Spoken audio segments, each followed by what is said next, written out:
함께 만드는 언론 미디어 협동조합. 여기는 국민TV. 함께 만드는 언론 미디어 협동조합. 여기는 국민TV.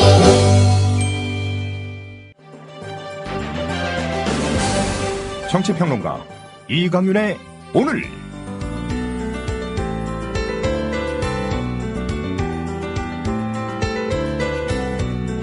안녕하십니까, 이강윤입니다. 7월 16일 목요일 시작합니다.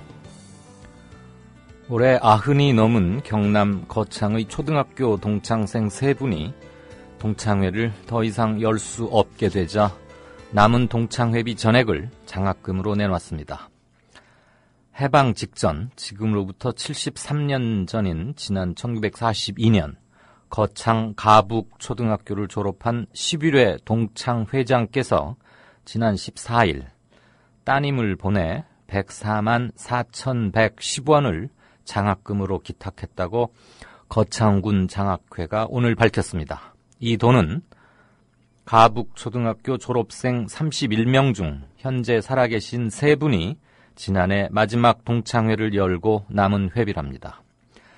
제발 이름을 밝히지 말라고 부탁한 이 동창회장님은 따님을 통해서 동창생들이 하나 둘 세상을 떠나 더 이상 모임을 할 수 없게 돼서 지난해 동창회 때 적은 돈이지만 남은 돈을 뜻있게 사용하자고 뜻을 모아서 장학금으로 내놨다고 전했습니다. 고령의 동창생들은 현재 혼자서는 거동을 할 수 없는 상태여서 지난해 모임이 사실상 이 3분들의 마지막 동창회가 된 겁니다. 거창군 장학회 관계자는 어르신들을 찾아뵙고 인사를 드리려 했지만 이름이나 얼굴이 알려지는 것을 원치 않아 만날 수 없었다. 후학양성에 뜻있게 사용하겠다고 밝혔습니다.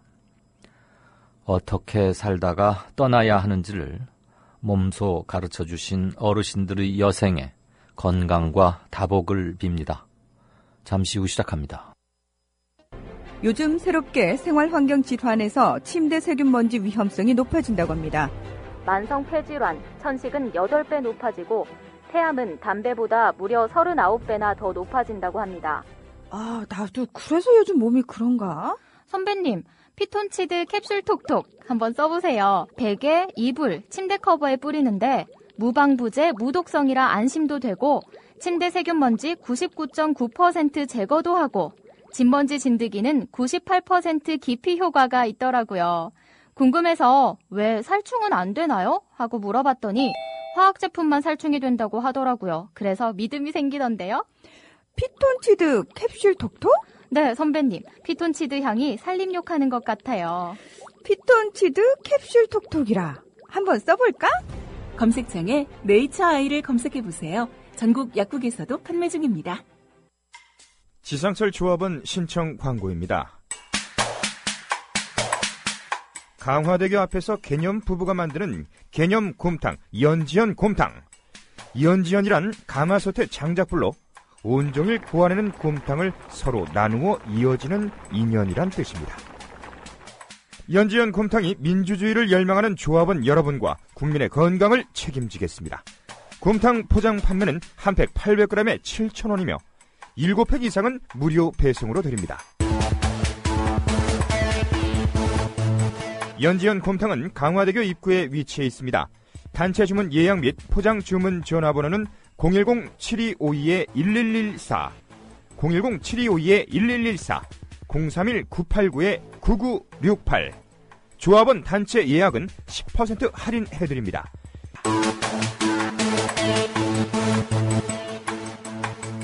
포장 판매 금액의 10%는 국민TV 후원금으로 쓰입니다. 네, 4시 34분 막 들어왔습니다. 날이 연 이틀째 대단히 무덥군요. 메르스는 완전히 한풀 꺾인 것으로 봐도 큰 무리는 없지 않을까 싶습니다. 8회째 사망자도 그리고 추가 감염자도 나오지 않고 있습니다. 오늘은 프로그램 순서를 조금 바꿔서요. 아직 40이 되지 않은, 나이가 그렇게 중요한 건 아닙니다만, 30대 후반으로 정의당의 대표를 맡아보겠다. 그래서 아주 당찬 출사표, 굉장히 화제였죠. 저도 한번 2번쯤 전해드린 기억이 나는데, 정의당 당대표에 나섰었고, 예선에서 고배를 들긴 했지만, 그 전에도 알바생 주휴수당제 관철시켰다거나 또는 피자 배달 30분 이내에 해야 된다 이런 거. 그래서 배달 종사자들 주로 이제 학생들 알바가 많은데 굉장히 사고 위험도 많고 그랬죠. 그런 거 청년 유니온 단체라는 회장의 자격으로서 어느 국회의원 금배지도 해내지 못했던 거 이렇게 차근차근 해온 젊은 정치인입니다. 정의당의 조성주 전 당대표 후보 연결하겠습니다. 조 대표 안녕하십니까? 예, 안녕하십니까? 제가 우리 조 대표 소개를 조금 길게 했는데 예. 들으셨죠? 예, 들었습니다. 조금 쑥스러우시기도 하죠. 자기 예, 얘기를. 들었습니다. 근데 제 소개에 틀린 대목이 있었나요? 아니, 틀린 건 아닌데요. 네. 보충하고 싶으면 하세요. 틀린 건 아니고요. 저 혼자 잘나서 해왔다기보다는 많은 사람들의 힘을 모아서 같이 해왔다는 정도만 좀 덧붙이고 싶습니다. 그런 겸양은 다 모범 정답이니까. 우선, 예. 조성주라는 이름 석자가, 물론 청년 유니온 이런 거에 관심을 갖고 계셨던 분들이거나, 약 15,000명쯤 되는 정의당 당원들 사이에서는 꽤 유명하실 수 있겠지만, 예. 일반 청취자분들에게는 좀 생소하기도 합니다. 네. 본인 소개를 시간에 구애받지 말고 한번 하십시오. 예. 출마에 변하던 식으로 하시진 말고요. 예. 저 아무개는 어떤 사람이고 어떤 일을 하고 있고 어떤 생각을 갖고 있다 정도로. 네. 예, 알겠습니다. 저는 나이는 37살의 조성주라고 하고요. 네. 사실은 이번에 정의당 당대표 선거에 김상정, 노회찬이란 두 분의 거물과 한번 붙어보겠다 이렇게 출전했다가 3위로 17%의 득표를 해서 결선 투표에는 진출하지 못하고 낙선했습니다. 네. 지금까지 청년 유니온을 비롯해서 국회에서 노동 문제를 다루는 보좌관 생활도 했고요. 서울시에서도 역시 노사관계, 노동정책을 다루는 행정일도 해오면서 어느 시장 때였습니까? 예? 어느 시장 때 서울시에서 잠깐? 지금 박원순 시장 때요. 예. 박 시장의 예. 첫 번째 아니면 두 번째 임기 언제요? 첫 번째 임기하고 두 번째 임기 다 같이 했습니다. 지금 현재는 아니고요. 네? 현재는 아니고요. 예, 제가 그걸 이제 그만두고 정의당에 입당을 하고 이제 당대표 선거에 나온 겁니다. 그렇군요. 예. 네. 그렇습니다. 그런 일들을 해왔습니다. 주로 청년들의 노동 문제나 이런 문제를 많이 다뤄왔고요. 2세대 진보 정치가 필요하다. 진보 정치가 한 차례 더 전환할 필요가 있다. 이런 주장을 하면서 출마를 했었습니다. 네. 그렇습니다. 자. 예, 이사입니다. 마치 무슨 군인 또는 새로운 집단에 들어온 신참이 신고시 가듯이. 네. 자, 2세대 진보 정치라는 언급을 조금 전에 하셨는데 네. 어떠해야 한다. 1세대 진보 정치와는 어떤 차별점을 두고 싶다. 1세대 네. 진보 정치에서 문제점이 있다면 무엇을 지적하고 싶다. 2세대 네. 진보 정치는 무엇을 가장 큰 특징으로 한다. 그게 네. 그 말 같지만 조금씩 다 포괄하는 범위가 조금씩 다른데. 예, 맞습니다. 그것 좀 한번 설명해 주시겠어요? 네. 제가 말씀드리는 2세대 진보 정치라는 것은요. 일단 리더십과 조직, 정책에 있어서 1세대 진보 정치와 차이가 있습니다. 일단 1세대 진보 정치는 과거 80년대나 90년대 노동운동이나 민주화운동에 대변했던 세력들을 중심으로 이루어져 왔습니다. 그래서 지금 우리 한국 사회에서는 사실 그분들보다 그 밖에 있는 분들이 더 많거든요. 예를 들면 비정규직이라든지 청년 아르바이트생, 취업준비생, 영세 자영업자. 이분들은 노동조합도 없고 자신을 대변할 조직도 없습니다. 이분들을 대변하는 거에서 출발하는 게 새로운 진보 정치다 이렇게 말씀드리고요. 1세대 진보 정치가 다분히 스타 중심의 몇몇의 스타 중심의 어떤 정치를 하면 2세대 진보 정치는 팀의 리더십으로서 움직이는 것이 좋다. 이렇게 해야 정당이 발전하고 한국 정치가 발전한다고 생각합니다. 네. 그리고 정책에 있어서도 사실은 이제 미래 세대를 고민하고 지속 가능성을 고민하는 당장의 현안 문제만 해결하는 것이 아니라 미래를 고민하는 정책으로 바뀌어야 된다. 그러기 위해서 국민연금이나 고용보험 같은 문제에 좀 더 집중해야 될 필요가 있다. 이런 주장들을 해왔습니다. 그렇게 주장했던 것이 제가 말씀드리는 2세대 진보 정치라고 할 수 있습니다. 네, 우리 조성주 전 당대표 후보, 참 굉장히 호칭이 기네요.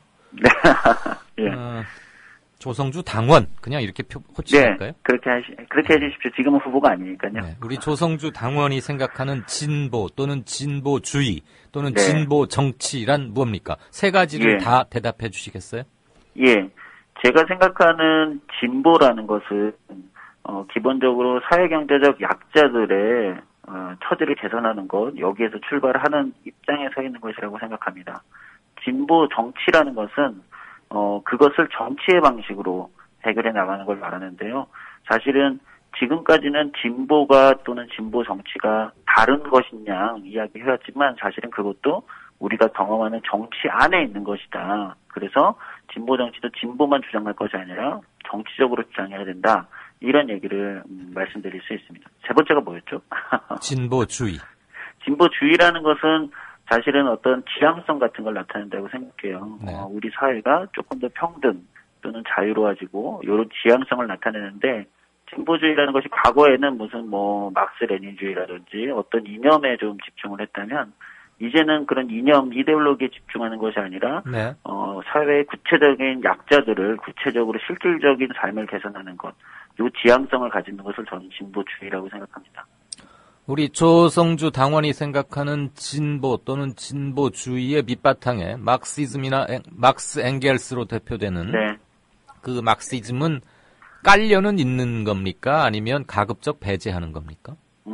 사실은 그 중에서 사회를 보는, 구조적으로 사회를 바라보는 어떤 해석 틀 정도만 있고 나머지는 사실 깔려있지 않습니다. 해석 틀 정도만 갖고 있다. 네, 그럼 어떤 관점을 차용한다 또는 근거에 두고 있다. 마크시즘 중에.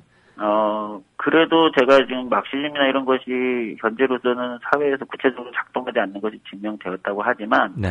사회를 해석하는 틀로서는 과거처럼 관념의 중심으로 보는 것이 아니라 사회를 좀 구조적으로 해석하는 것, 사회의 물적 토대부터 구조적으로 해석하는 이 방식은 여전히 유용하다고 생각하거든요. 예. 그런 해석 틀은 여전히 차용할 필요가 있다. 그것이 진보가 세상을 바라보는 중요한 하나의 해석 틀로 그것만은 아니겠지만 작동할 수 있다고 생각합니다. 마크시즘의 여러 명제 중에 네. 여러 정말 당시까지의 사회경제적 사상사의 총 집대성이라고도 할 수 있고 거기서도 또 많은 사상의 분파들이 이루어져 왔는데 네. 이런 유명한 명제가 있죠. 존재가 의식을 결정한다. 그러니까 네. 어떤 계급적 기반, 어떤 계급에 속해 있느냐에 따라서 그 사람의 의식이 결정된다. 이런 네. 말이 있습니다. 거기에 동의하십니까? 네, 그건 저는 동의하는 네. 것입니다. 그럼 또 하나요. 네. 능력에 따라 일하고 필요에 따라 분배한다라는 것 역시 마크시즘의 중요한 토대 중 하나라고 저는 생각하고 있는데 예. 그 점을 진보 당원으로서, 네. 정의 당원으로서 그리고 진보 정치를 꿈꾸고 있는 청년 정치인으로서 당원 조성주의 앞날에 네. 그 생각, 필요에 따라 일하고 능력에 따라 분배한다.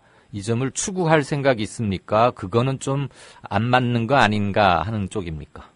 능력에 따라 일하고 필요에 따라 분배한다는 것은 어떻게 보면은 그것이 현실에서 네. 그나마 우리가 현실에서 볼 수 있는 거는 북유럽 복지국가 수준의 높은 복지국가 수준에서는 그런 것이 작동하는 것 같아요. 네. 그러나 막스나 기존의 이념에서 얘기했던 100%의 그런 건 아니겠지만 네. 어쨌든 복지국가가 그것을 저는 현실에서 이뤄냈다고 생각하거든요. 네. 저는 그렇기 때문에 복지국가의 어떤 지향성을 좀 강하게 갖고 있는 편이어서 그것을 복지국가의 방식으로 실현할 수 있다 이렇게 생각하고 있습니다. 원칙적으로는 찬성한다 이 정도로 이해하면 되겠습니까? 예, 그렇습니다. 그러나 현실에서 구현할 때는 과거 막스레닌주의 같은 방식으로 일방적으로 구현되지는 않을 것이다. 오히려 3인주의나 북유럽 복지국가가 걸었던 길을 우리가 잘 고민해 볼 필요가 있겠다 이렇게 생각합니다. 예, 제가 무슨 후보 간 정의당 대표 후보 간 무슨 TV 토론회의 사회자처럼 뭐 사상검증을 딱 이렇게 들리실 수 있겠어요. 청취자분들도 좀 딱딱하실 텐데. 제2의 진보 정치, 제2세대 진보 정치를 얘기하셨길래. 네. 당대표 선거 치러보니까 어떻습니까? 저는 그래도 정의당이 뭐 아주 큰 정당은 아니어도 많은 것을 배울 수 있었습니다. 그래서 굉장히 많은 걸 배울 수 있었고요. 이를테면 어떤 거죠? 뭐 대개들 그런 말 큰 선거 치르고 나면 많은 걸 배웠다고 하는데 네. 좀 공허하게 들릴 수도 있으니까 구체적으로 뭘 배웠는지 한번 들어보십시다. 정의당이 과거의 진보 정당들과 다르게 굉장히 이제 유능하게 정치적 판단을 할 수 있는 정당이 되었구나. 이것을 좀 새삼 느낄 수 있었어요. 과거에는 반대만 한다든지 비판만 하는 것에 좀 중점이 있었다면 대안을 가지고 건전하게 경쟁하고 토론하는 문화가 당내에 굉장히 뿌리 깊게 있구나. 이것을 좀 느낄 수 있었고요. 네. 제가 아직 부족한 점이 많다는 것도 느낄 수 있었습니다. 당원들은 아무래도 내년 총선이나 이런 큰 선거를 어떻게 치러나갈 것인가 이런 거에 대한 이제 궁금증이 많았는데 아무래도 제가 그런 쪽에 있어서는 심상정 의원님이나 노회찬 전 대표님만큼 강하게 어필하지는 못했었던 것 같고요. 네. 그럼에도 불구하고 많은 분들이 제가 말씀드렸던 2세대 진보 정치나 진보 정치가 좀 새로운 시선을 가질 필요가 있다. 이런 것에 좀 동의해 주셔서 또 기운도 나는 선거였습니다. 네. 2년마다 치르게 돼 있던가요? 예, 그렇습니다. 이번에 대표 되실 분이 별 정치적 굴곡이나 큰 탈 없이 2년 임기를 마친다면 2년 후에 또 열리게 될 텐데 예. 일단 이번에는 워밍업 또는 몸풀기 또는 이름 알리기 차원에서 나왔고 네. 실은 2년 뒤 선거를 겨냥해서 한번 나와본 겁니까? 아니요, 꼭 그렇지는 않습니다. 사실 네. 이번에 중요한 진보 정치의 문제의식을 던져야 된다. 이번에 웬만하면 당선되겠다는 마음가짐으로 나왔고요. 네. 이제 낙선하긴 했지만 2년 후에 또 여보세요? 아하, 또. 예. 여보세요? 예, 들리시나요? 이제 다시 들리겠습니다. 그러니까 예. 2년 후부터 안 들렸습니다, 우리가. 예, 2년 후에 제가 당대표에 다시 도전할 것인가는 사실은 앞으로 2년간 제가 정의당에서 어떤 활동을 성과를 내고 어떤 활동을 해나가냐에 따라서 당원분들이 판단해 주실 것 같아요. 예. 제가 말씀드리는 2세대 진보 정치를 계속 정의당 안에서 실현해 나가겠다. 이 마음은 변치 않고 있습니다. 알겠습니다. 이번에 출마의 변도 잘 읽어봤고 그것도 예. 참 굉장히 큰 화제와 반향을 불러일으켰는데 네. 보니까 본인이 쓰셨어요? 예, 그럼요. 필력. 제가 쓰고요. 예. 필력, 문장력이 아주 좋으시더군요. 아닙니다. 대학에서 혹시 무슨 공부를 하셨습니까? 천문학을 전공했습니다. 천문학이요?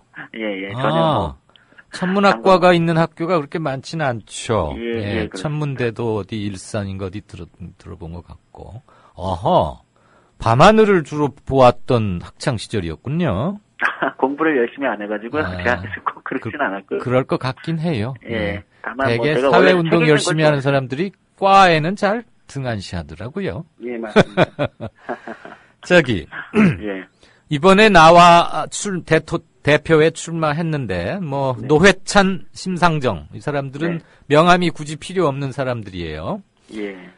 본인이 될 거라고 생각했나요? 몇 %쯤 생각했나요? 내가 저 사람들 이기고 내가 될 것이다. 한 10%쯤 생각했나요? 아니요. 결선 투표에 가면은 승부를 볼 수 있다고 생각해서요. 네. 결선 투표까지 가는 거를 일단 첫 번째 단계 목표로 세웠고요. 그러니까 2등 안에 들어야 결선 가는 거 아니에요? 예. 2등을 일단 일정 목표로 세웠습니다. 네. 그런데 3위를 했는데 네. 선거운동을 다 마치고 나서 딱 17% 정도 예상을 했어요. 그대로 나왔습니다. 그래요? 예. 그렇게 이렇게 정확하게 예측이 됩니까? 저희 같이 선거운동을 하는 친구들이 다양한 방식으로 이게 저희가 좀 예측을 해보고 그렇게 해봤습니다. 굉장히 과학적이고 정확하긴 하네요. 거기는 15,000명 당원들만 투표권을 갖습니까? 예, 맞습니다. 그럼 이번에 투표율이 78%인가 77% 꽤 높았죠? 예, 굉장히 높았습니다. 그러면은 15,000명이니까 그렇게 큰 집단은 아니라고 볼 수도 있는데 몇십만 명보다 훨씬 작으니까 개개인별 정당원들, 당원들의 정치 의식이나 선호도 이런 것들을 상당히 비슷하게 맞췄다. 그러니까 17표쯤 얻을 것이다가 딱 들어맞았네요. 네네. 그럼 17표 가지고는 2등하기 힘들지 않아요? 예, 그래서 선거운동 끝 마치면서 2위를 가기는 힘들겠구나 이렇게 생각을 했습니다. 네. 왜 17%밖에 못 얻었다고 자평하고 계십니까? 아까 말씀드렸다시피 2세대 진보정치라는 진보정치의 큰 변화에 대해서 호응을 해주셨지만 네. 아무래도 정당은 선거를 준비하는 곳이고요. 네. 내년에 총선이라는 큰 선거가 있잖아요. 예. 사실 그 선거를 어떻게 치러낼 것이냐에 대해서 아무래도 37세에 젊은 당대표, 경륜이나 이력이 좀 부족한 젊은 당대표에 대해서는 좀 불안감을 많이 느끼셨던 것 같아요. 네. 특히 내년 선거를 생각하면 좀 그런 점은 있죠. 예, 그런 면에서 조금 더 제가 안정적이고 또는 또 파격적인 어떤 총선 돌파 전략을 제출을 했어야 되는데 네. 그런 부분들이 조금 어필이 덜 됐던 것 같습니다. 우리 조성주 당원은 공직 그러니까 선거로 뽑는 공무담임, 그러니까 공직자 네. 선거, 국회의원이건 시의원이건 도의원이건 이런 데 한번 출마해 본 적 있습니까? 아직 없습니다. 네. 네.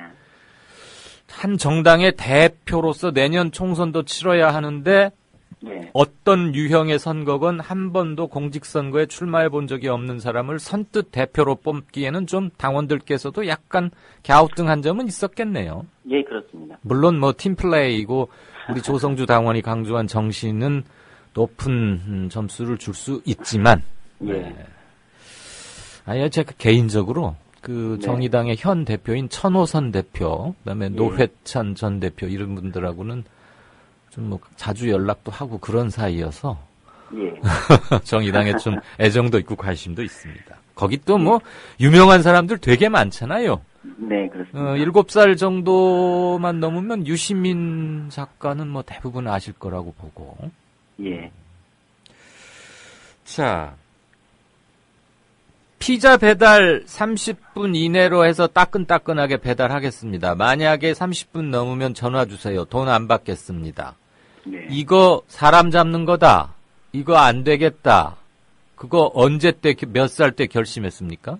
그 청년 유니언을 저희가 2010년에 만들었거든요. 네. 만들면서 원래 그거는 좀 언젠가 한번 싸워야겠다고 생각을 하고 있었습니다. 청년 유니언이라고 해봐야 누가 바짝 뭐 민노총이나 한국노총처럼 겉에서 얼어붙는 척, 쪼는 척도 잘 안 할 때인데 청년 유니언이 뭔지도 모르는 사람들이 많을 때고. 네. 그리고 우리 조성주 당원은 당시에는 정당원도 아니었을 거고 그냥 분기 넘치는 청년이었죠. 네. 근데 꽤 큰 규모의 피자 회사들을 상대로 어떻게 이 싸움을 벌여서 이겼습니까?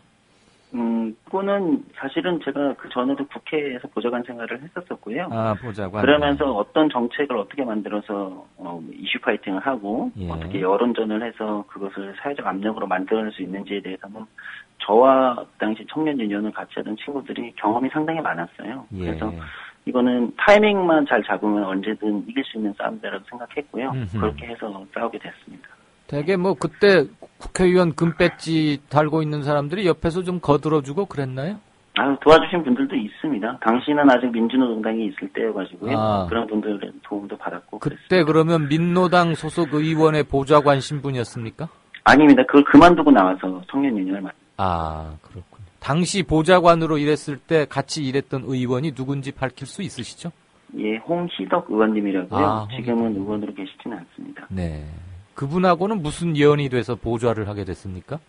예? 무슨 인연이 있어서 보좌? 제가 청년 실업이나 노동 문제를 해봐야겠다고 생각하고요. 당시 네. 민주노동당은 보좌진을 공채로 뽑았었습니다. 그래서 공채에 지원을 해서 그렇게 네. 됐습니다. 그러면 국어, 영어, 상식, 뭐 노동법 이런 거 시험 치고 들어갑니까?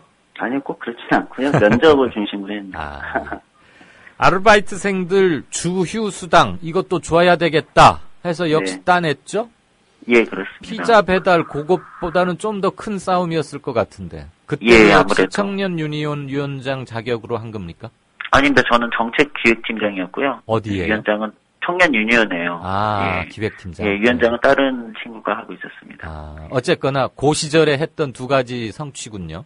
네. 주휴 수당 하자 그러면은 그 회사 하는 사람들은 굉장히 싫어하는데 네. 너희들 왜 이렇게 나서서 귀찮게 하니? 이런 소리도 들었을 것 같아요.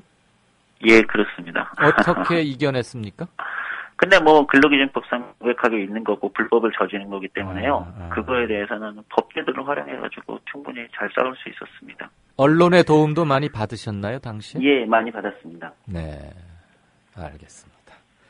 자, 정치인 조성주, 정의당 네네. 당원, 평당원 조성주의 앞으로의 포부. 네. 한 30초 정도로 짤막하게 한번 요약해 보시겠습니까? 예, 알겠습니다.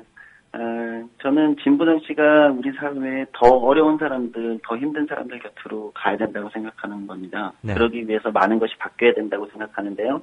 진보 정치의 관성을 좀 깨고 새로운 진보 정치로 국민들한테 다가가면 네. 다시 진보 정당이 국민들한테 박수받을 날이 온다고 생각합니다. 진보 네. 정당에 네. 조금 더 많은 관심 기울여 주시고요. 조성주라는 새로운 정치인도 더 열심히 하도록 하겠습니다. 마지막 한 가지 추가 질문하겠습니다. 예. 뭐 질문지에 없던 거지만 너무 당황하거나 쫄지는 마시죠. 흔히들 진보는 분열로 망하고 보수는 부패로 망한다. 이런 얘기가 있습니다. 네. 통합진보당 사태가 우리 한국 현대 정치, 특히 변화와 개혁을 희구하는 그 계층에게는 남긴 상흔 또는 여파가 적지 않습니다. 진보당은 여러 갈래로 쪼개져 있고 일부에서 다시 통합 논의가 이루어지고 있습니다만 이정희 대표로 대표되는 그 통진당의 순수 그 그룹 하나가 있지 않습니까? 지금 해산됐지만 예. 그 대북관 네. 김일성 부자간 3대 세습 이런 문제에서만 전향적인 입장 이전과는 확실히 달라진다면 그쪽하고도 합칠 의향이 있습니까? 아니요, 그렇지 않습니다. 단순히 대북 간의 문제만 차이가 있는 것은 아니고요. 네네. 민주주의에 대한 이해가 조금 다르다고 생각합니다. 아. 그래서 그 부분에까지도 사실 더 심도 있는 토론이나 이런 게 필요하다고 저는 생각하는 편입니다. 북한을 어떻게 볼 것인가 뿐만 아니라 예. 민주주의를 어떻게 규정하고 어떻게 이루어내야 되겠다 이런 거에서 네. 좀 차이가 있군요. 네, 그렇습니다. 알겠습니다. 그 부분은 나중에 다시 한번 좀 더 심도 깊은 얘기를 하기로 하십시다.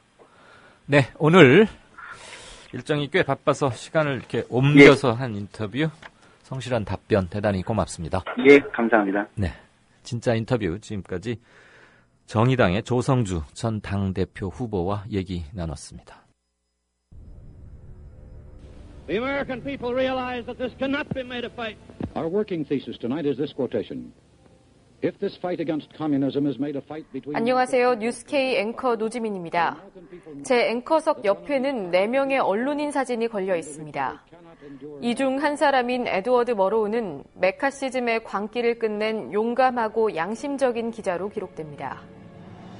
숨죽여 있던 미국의 지성을 일깨운 계기였습니다.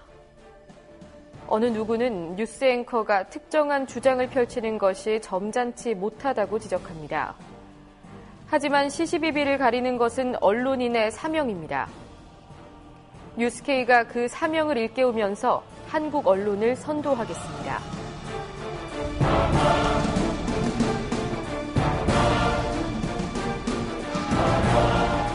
공정보도라는 미명에 몸을 숨긴 기계적 중립. 품위 품격이란 미명에 존재를 감춘 엘리트주의. 뉴스K는 하나하나 혁파해가고 있습니다. 오늘 저녁 7시 당신의 진실한 전달자 뉴스K 많은 시청 바랍니다.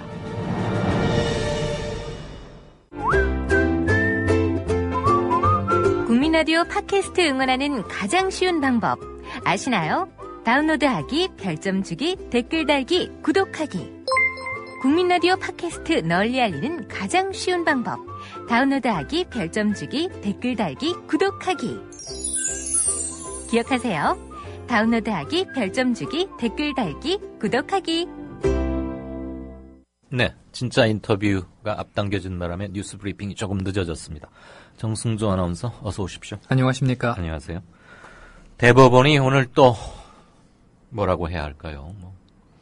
아무튼 선거법 위반 관련 원세훈 전 국정원장 사건을 파기환송했네요. 예. 대법원 전원합의체는 오늘 공직선거법 국정원법 위반 혐의로 기소된 원세훈 전 국정원장 사건을 파기환송했습니다.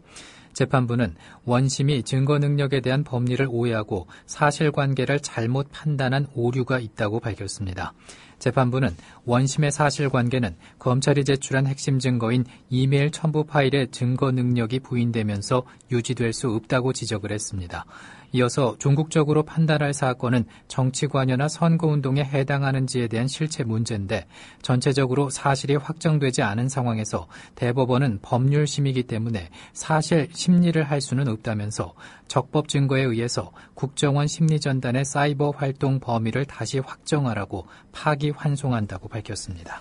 네, 상당히 파장이 클 것 같습니다. 그런데 참 애매한 게 오늘 대법원은 원세훈 전 국정원장의 유죄 또는 무죄에 대해서는 별다른 판단은 하지 않았어요. 그렇습니다.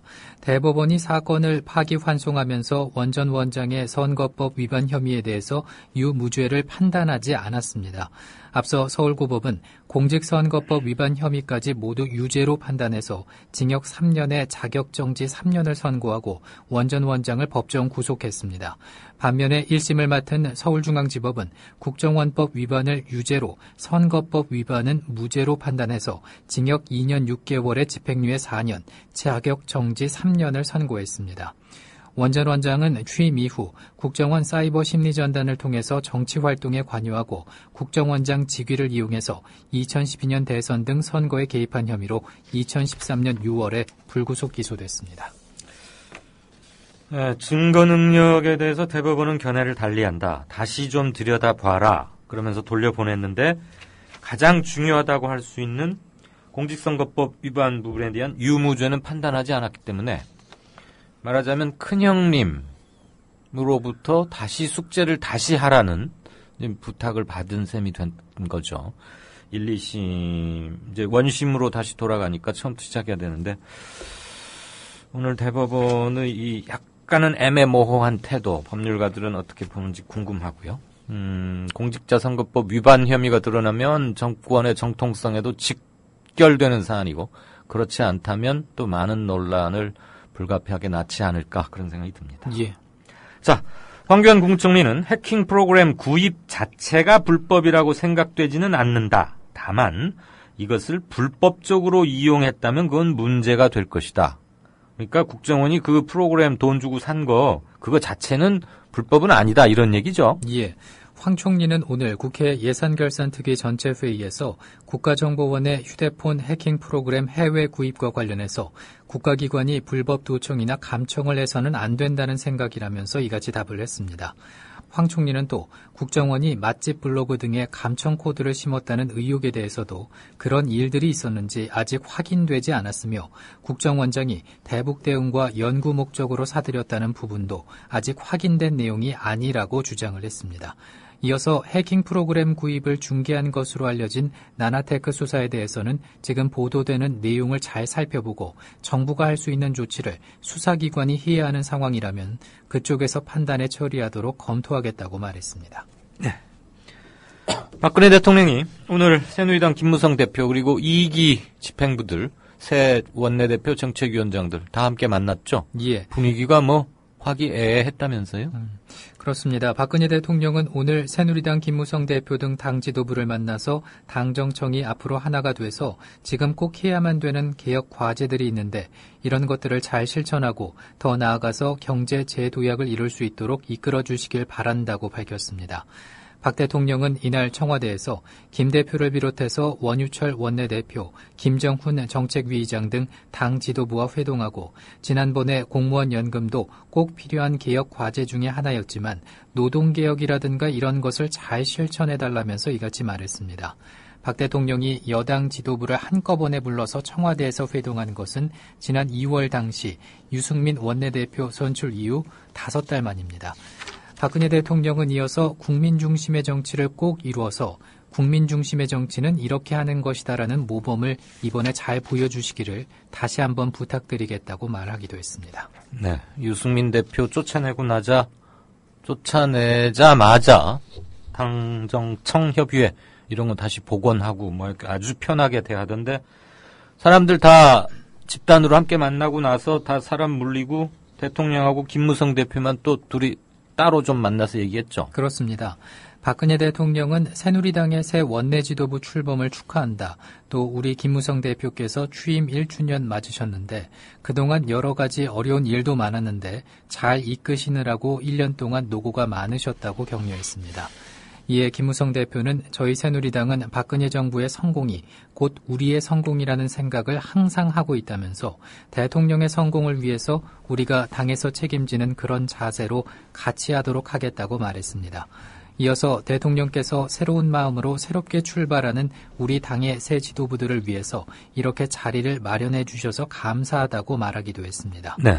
원 원내대표도 민생을 살리고 경제를 살리는데 코피를 흘리도록 하겠다면서 당청 간의 찰떡같이 화합해서 오로지 국민을 바라보고 당청 간의 소통과 협력으로 앞으로 많은 일을 하자 대통령님을 잘 모시고 새누리당과 박근혜 정부 성공을 위해서 잘 하자고 다짐했다고 말했습니다.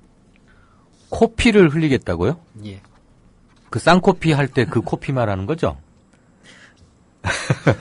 정 아나운서가 그냥 웃어버리시네. 아니 이게 그냥 열심히 하겠습니다 이러면 되는데 코피를 흘리도록 하겠다. 기왕이면 쌍코피 나게 한번 민생 잘 살려보시고요. 나름대로 유행어를 하나 만들어 보려고 했는지 충성심을 이렇게 표현하는 거다라는 것을 보여주려고 했는지. 예, 이분은 손수건하고 탈지면 솜 이거 늘 갖고 다니셔야 되겠는데. 보겠습니다. 코피 나는지. 오늘 만났을 때 또 새누리당 지도부가 대통령 각하 통 크게 대규모로 사면해야 합니다. 이렇게 딱 얘기했어요. 예. 새누리당 지도부는 박근혜 대통령의 광복절 특별 사면과 관련해서 생계형 서민뿐 아니라 경제인을 포함한 대규모 사면을 건의했다고 밝혔습니다. 원유철 원내대표는 오늘 박 대통령 예방 직후에 국회에서 기자회견을 열고 경제 살리기 차원에서 경제인을 포함한 대규모 사면에 대한 다양한 여론을 대통령께 전달했다고 밝혔습니다. 이에 대해서 박 대통령은 현재 사면 대상과 규모에 관한 구체적인 검토가 진행 중이라면서 당이 건의한 내용도 함께 검토하겠다고 답했다고 원 원내대표가 전했습니다. 김무성 대표는 이와는 별도로 20여 분 동안 대통령과 따로 만나서 현안에 대한 얘기도 나눴습니다. 김무성 대표는 당청 간 회동을 정례화하지는 않았다면서 대신 언제든 만나기로 했고 빠른 시간 안에 고위 당정청 협의도 하기로 했다고 밝혔습니다. 네. 야당의 약간의 이제 균열, 새 당, 신당 이런 얘기들이 나오곤 있었는데 현직 의원이나 도지사는 아니지만 그래도 정치적 상징성을 무시할 수는 없는 중진한 정치인이 오늘 새정년을 탈당했어요. 예. 박준영 전남도지사인데 탈당하고 뭐 하겠다는 겁니까? 그렇습니다. 말씀하신 것처럼 박준영 전 전남도지사가 오늘 새정치민주연합 탈당을 선언했습니다. 박 전 지사는 오늘 국회에서 기자회견을 열고 새정치연합은 이미 몇 차례 선거를 통해서 사망 선고를 받았다면서 탈당을 선언했습니다. 박 전 지사는 또 열성 당원들이 당을 버리고 있다는 것을 알고 많은 고민을 했다면서 더 이상 국민들은 새정치연합을 집권 여당의 대안으로 생각하지 않는다고도 말했습니다. 그러면서 오늘 탈당의 결정이 한국 정치의 성숙과 야권의 장래를 위해 고뇌하는 많은 사람들에게 새로운 모색의 계기가 되길 바란다고 덧붙이기도 했습니다.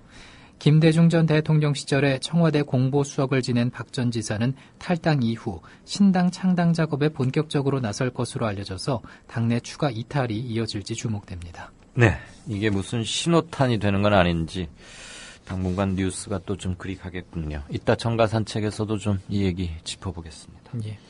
정의당이 오늘 국정원의 불법 감청에 대해서 수사를 촉구했군요. 예.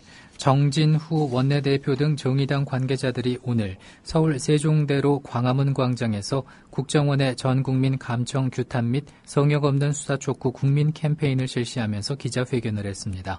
앞서 국정원은 지난 14일 국회 정보위에서 해킹 프로그램인 RCS의 사찰 목적 도입 운영 의혹과 관련해서 이 소프트웨어를 법을 어겨가며 우리 국민에 활용한 바 없다며 대북 및 해외 정보전을 위한 기술 분석과 연구 개발용이라고 해명한 바 있습니다. 네. 자, 세월호 관련 소식 한번 보겠습니다. 4.16 연대의 박래군 상임운영위원과 김혜진 운영위원이 오늘 오전 10시 반 영장실질심사를 받고 지금 현재는 영장실질심사는 한 3시간 만에 끝났고요. 종로서에서 이제 대기 중이고 결과는 아마 밤늦게 좀 나오지 않을까 싶네요. 예. 지난 4월 11일과 16일 그리고 18일, 5월 1일 서울 광화문 일대에서 벌어진 세월호 추모 집회에 일어난 불법 행위를 수사하던 경찰은 집회 주최에 관한 4.16 연대의 두 운영위원에게 집회 및 시위에 관한 법률 위반 및 특수공무집행 밤해 등의 혐의로 사전 구속영장을 신청했습니다. 하지만 두 운영위원은 혐의를 부인했습니다. 오늘 예정된 시간보다 10분 앞선 오전 10시 20분쯤 서울중앙지방법원 법정 입구의 모습을 드러낸 박 상임위원은 폭력 시위 직접 지시한 일이 없다면서 변호인단과 이 부분을 입증하겠다고 밝혔습니다. 또한 박 상임 운영위원은 4.16 연대 활동은 계속돼야 한다고 강조하기도 했습니다.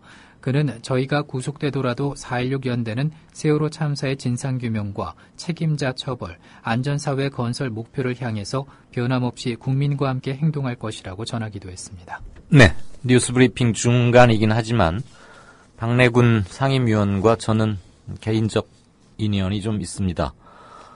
저희가 속해 있는 어느 개인 사적인 모임에 오늘 박내군 상임위원이 법원에 출두하면서 직전에 남긴 짧은 글을 하나 전해드리겠습니다.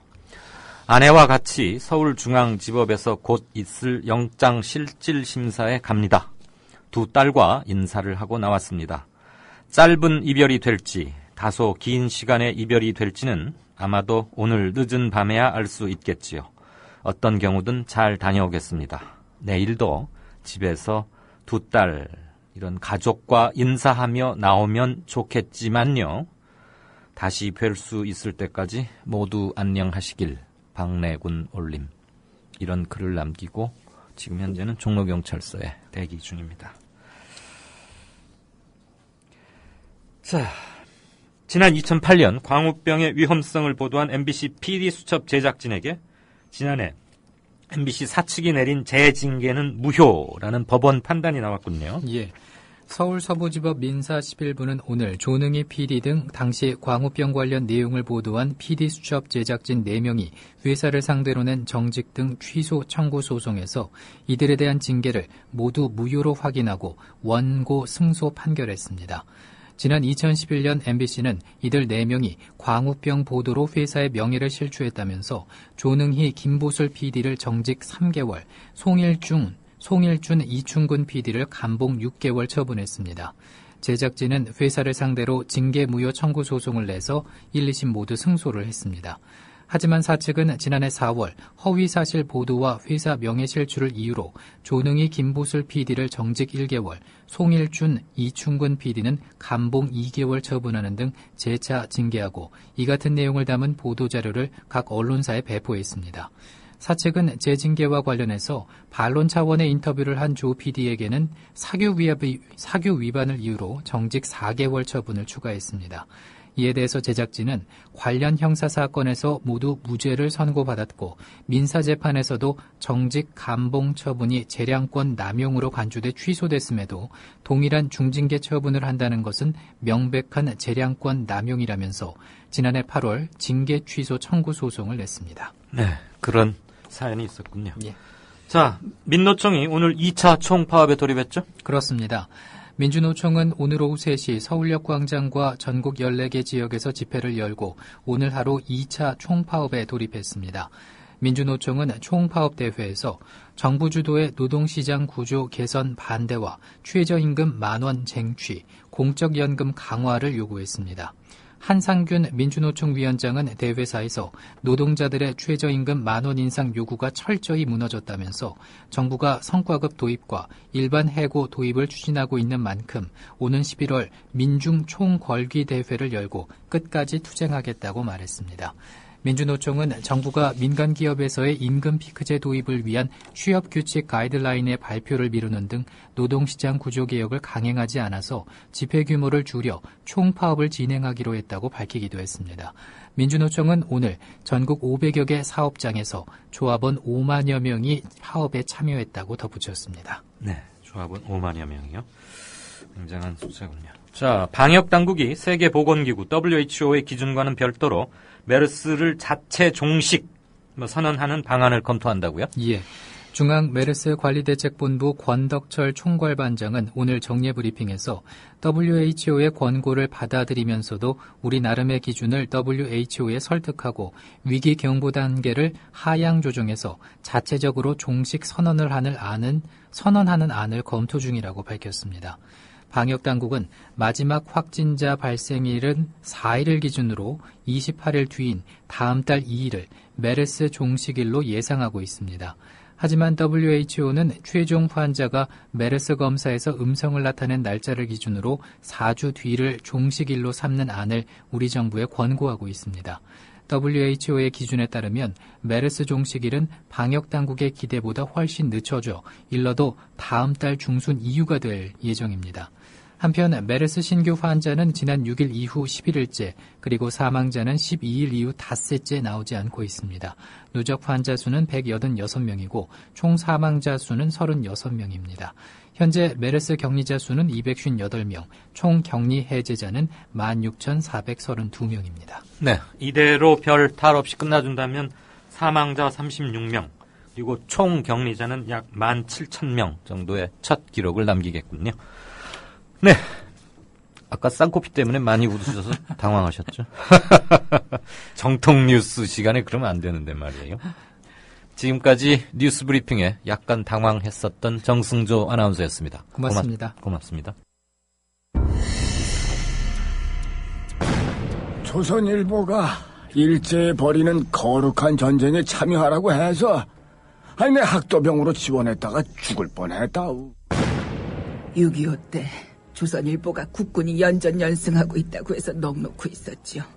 근데 밤새 인민군이 서울을 함락시키고 후퇴할 때는 남편을 잡아갔어요. 진작 피난할 걸. 조선일보에서 외환 위기는 없다며 설레발 떨었는데 그걸 바보같이 믿었어요. 그래서 사업에 실패했습니다. TV조선에서 황선 신은미가 북한을 지상 낙원이라고 했다는 보도를 보고 폭탄을 던졌어요. TV조선이 거짓 보도를 한 건데.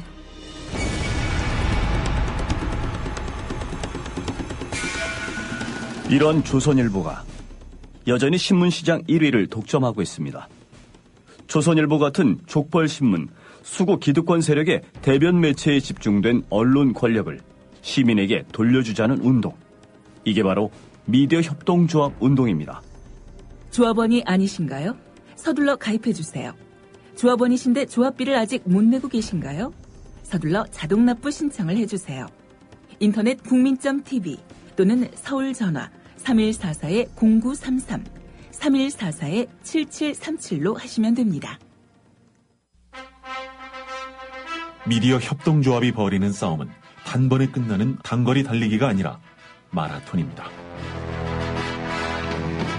반만 년 동안 기승을 부려온 기득권 논리, 또 기회주의가 어찌 일거에 숙청되겠습니까? 인내심과 지구력을 갖고 천천히 또박또박 그리고 신랄하게 헤쳐나가야 합니다. 국민TV의 조합원이 되어주십시오. 이 사술과 기만의 시대 언제까지 방치하겠습니까? 국민TV가 가장 무서운 견제자로서 어둠을 헤치고 썩지 않게 하는 힘이 되겠습니다. 이제 가입하실 때가 됐습니다. 미디어 협동조합 홈페이지 국민.tv 또는 mediacoup12@gmail.com의 문호는 24시간 열려 있습니다. 다 함께 자부심으로 물려줄 세상을 만듭시다. 누가 아닌 바로 당신이 할 일입니다.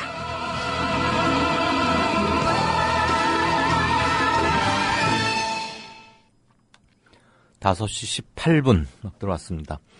게시판 좀 잠깐 보죠. 국민중심? 누구? 새누리 지지하는 경상도? 소리엘님. 무슨 말씀인지 감은 잡겠습니다만. 네. 끝내 이길이란님.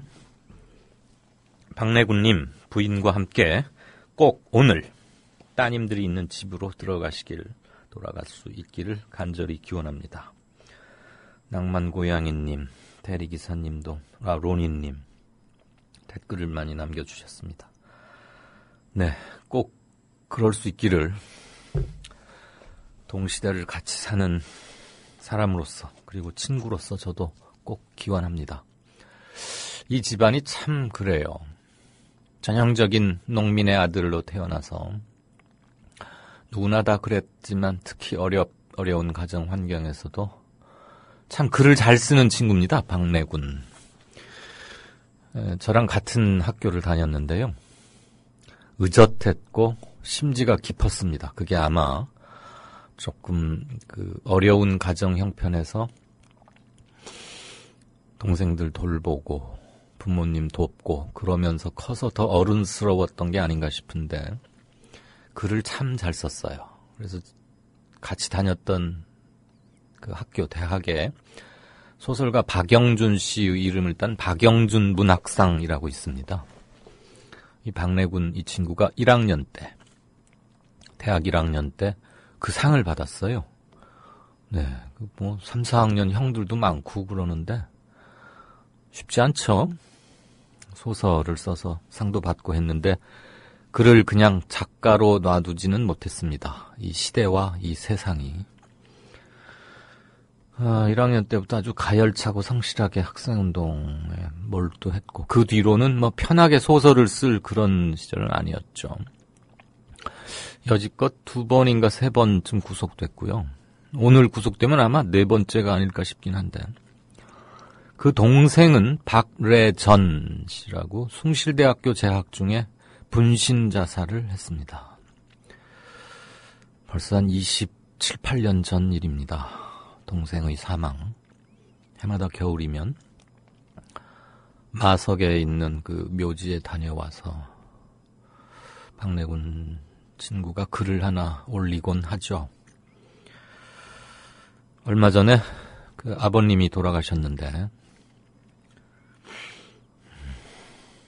용산 철거민 강제 사륙 진압 때 현장을 마지막까지 맨몸으로 지키고 새벽녘에 울부짖던 그 친구 박내군이 생각납니다. 세월호 유가족들과 같이 하겠다는 그거 하나만으로 지금 집회 및 시위에 관한 법률 위반 그리고 특수 공무집행 방해죄 이 2가지가 죄목으로 걸려있죠. 네. 방송 끝나고 저도 좀 어떻게 되는지 알아보겠습니다. 염려해 주신 분들 그의 친구로서 감사드립니다. 소울님 쌍코피 사발주나 마시고 흘려라. 비읍 리을도 없는 내시들. 비읍 리을이 뭔지 저도 이건 압니다. 그렇지만 발음은 못하겠습니다. 그만해라 그네야님은 세월호도 구속하시지 이렇게 하셨고 생각중 7175님께서도 박내군님 가족과 함께 지내실 수 있기를요.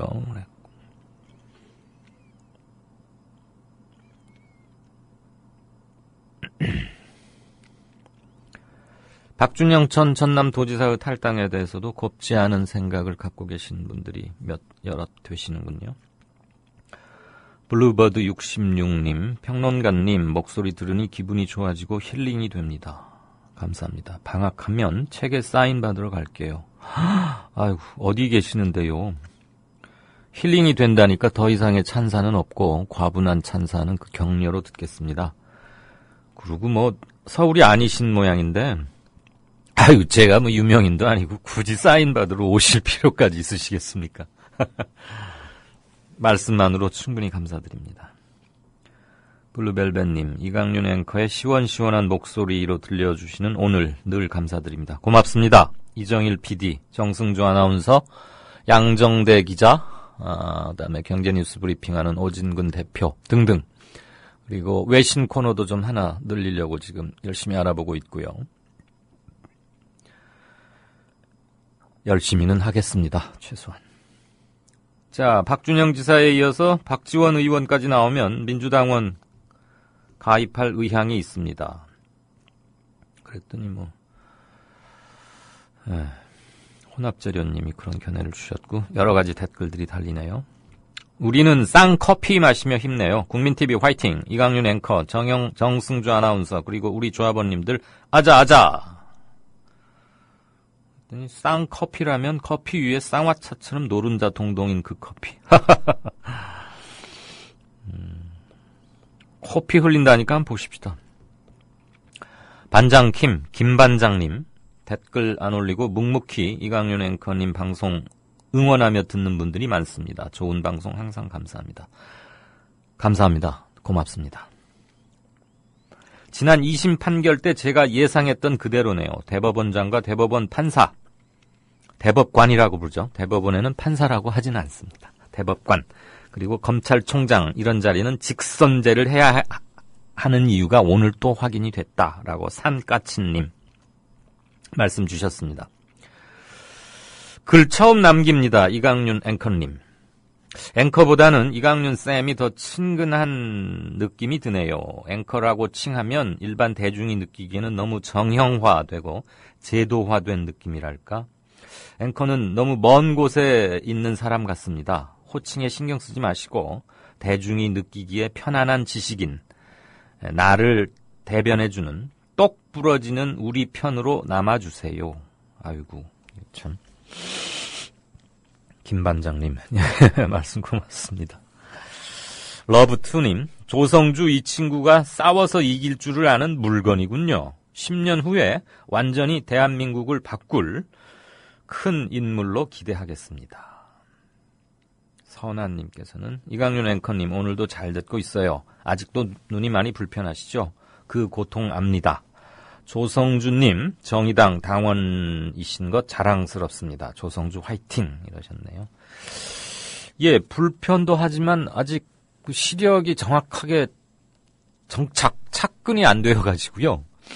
안과에서도 보름 후에 다시 보자고 그래서 저도 좀 은근히 걱정입니다. 앞에 이렇게 비닐하우스 안에서 밖을 보는 것 같이 이렇게 뿌해가지고요.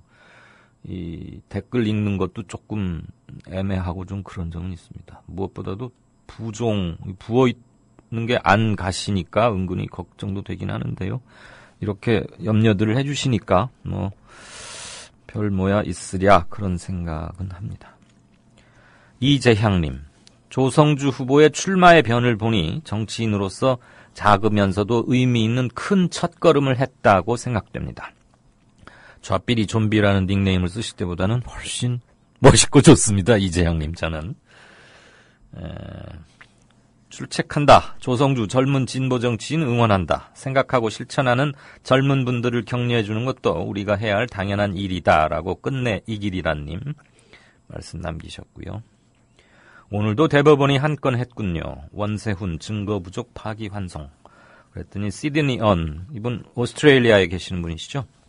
아이쿠, 역사의 길이 남을 반민주 판결 쓰레기들의 집합소라고 하셨고, 들리향님은 대법원조차도 진실, 정의에 손들어주지 않는 현실, 희망은 보이지 않고 그저 절망스러울 뿐이다. 네, 파장이 길 것 같습니다. 이거 가지고 또다시 논쟁이 벌어지는데 참 답답하고 팍팍하고, 그만큼 민주의 길은, 정의의 길은, 그리고 상식이 넘치는 세상 정말 어렵다는 것. 갓난에 찬 대한민국 현대사다, 이런 생각을 다시 한번 합니다. 네, 조금 있다 다시 한번 보겠습니다. 미디어 협동조합원 여러분, 조합비 납입하고 계신가요? 조합원의 기본 의무는 1인당 월 1회 11,000원 이상의 조합비를 납입하는 것입니다. 조합비로 국민TV의 모든 콘텐츠를 만들고 그렇게 해서 세상을 바꾸는 힘을 하나하나 축적해갑니다. 미디어 협동조합 홈페이지 국민.tv 또는 서울전화 3144-7737로 신청하실 수 있습니다.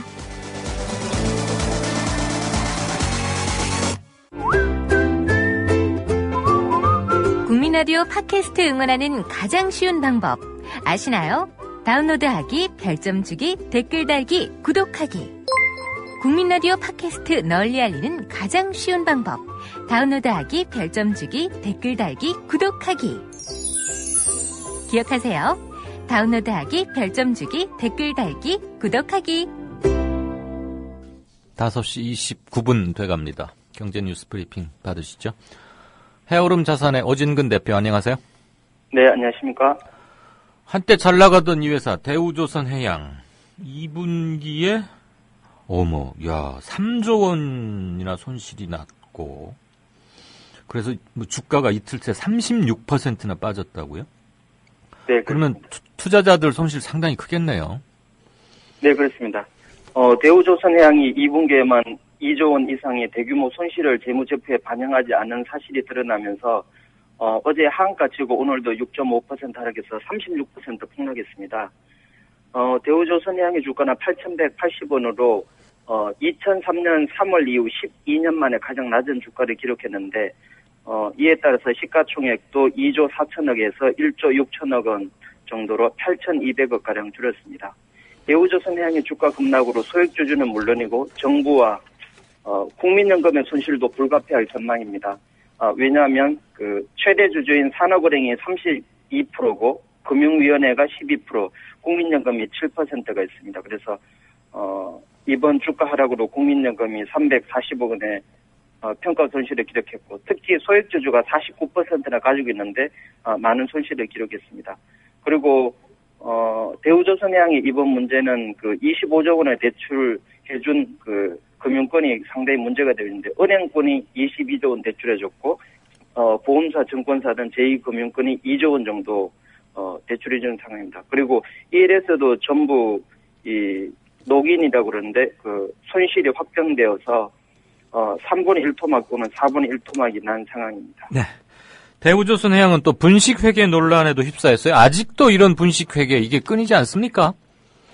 예, 특히 건설회사와 조선회사들이 그 공사기간이 길다 보니까 2년에서 4년 정도 되다 보니까 이런 문제들이 발생하고 있는데 특히 대우조선해양은 해양 플랜트 분야에서 조 단위의 대규모 누적 손실이 있었는데 이것을 재무제표에 반영하지 않았습니다.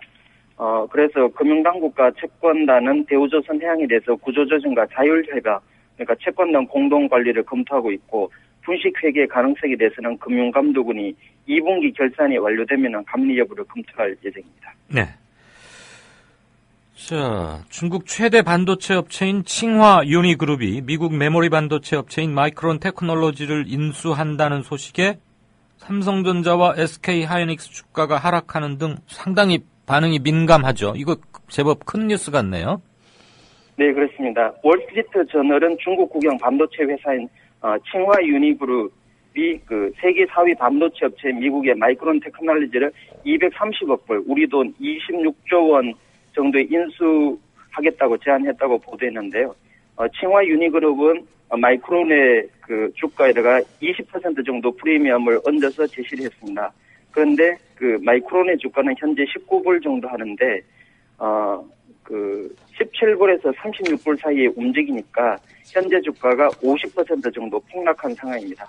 한편 그 삼성전자와 SK 하이닉스는 세계 메모리 반도체를 3등분 하고 있는 업체가 중국으로 넘어가면 시장 경쟁이 치열해질 것이기 때문에 우려하고 있고 그래서 그 14일 주가는 뭐 삼성전자 3.2%, SK 하이닉스 6.7% 하락하는 등 상당히 시장이 민감하게 반응했습니다.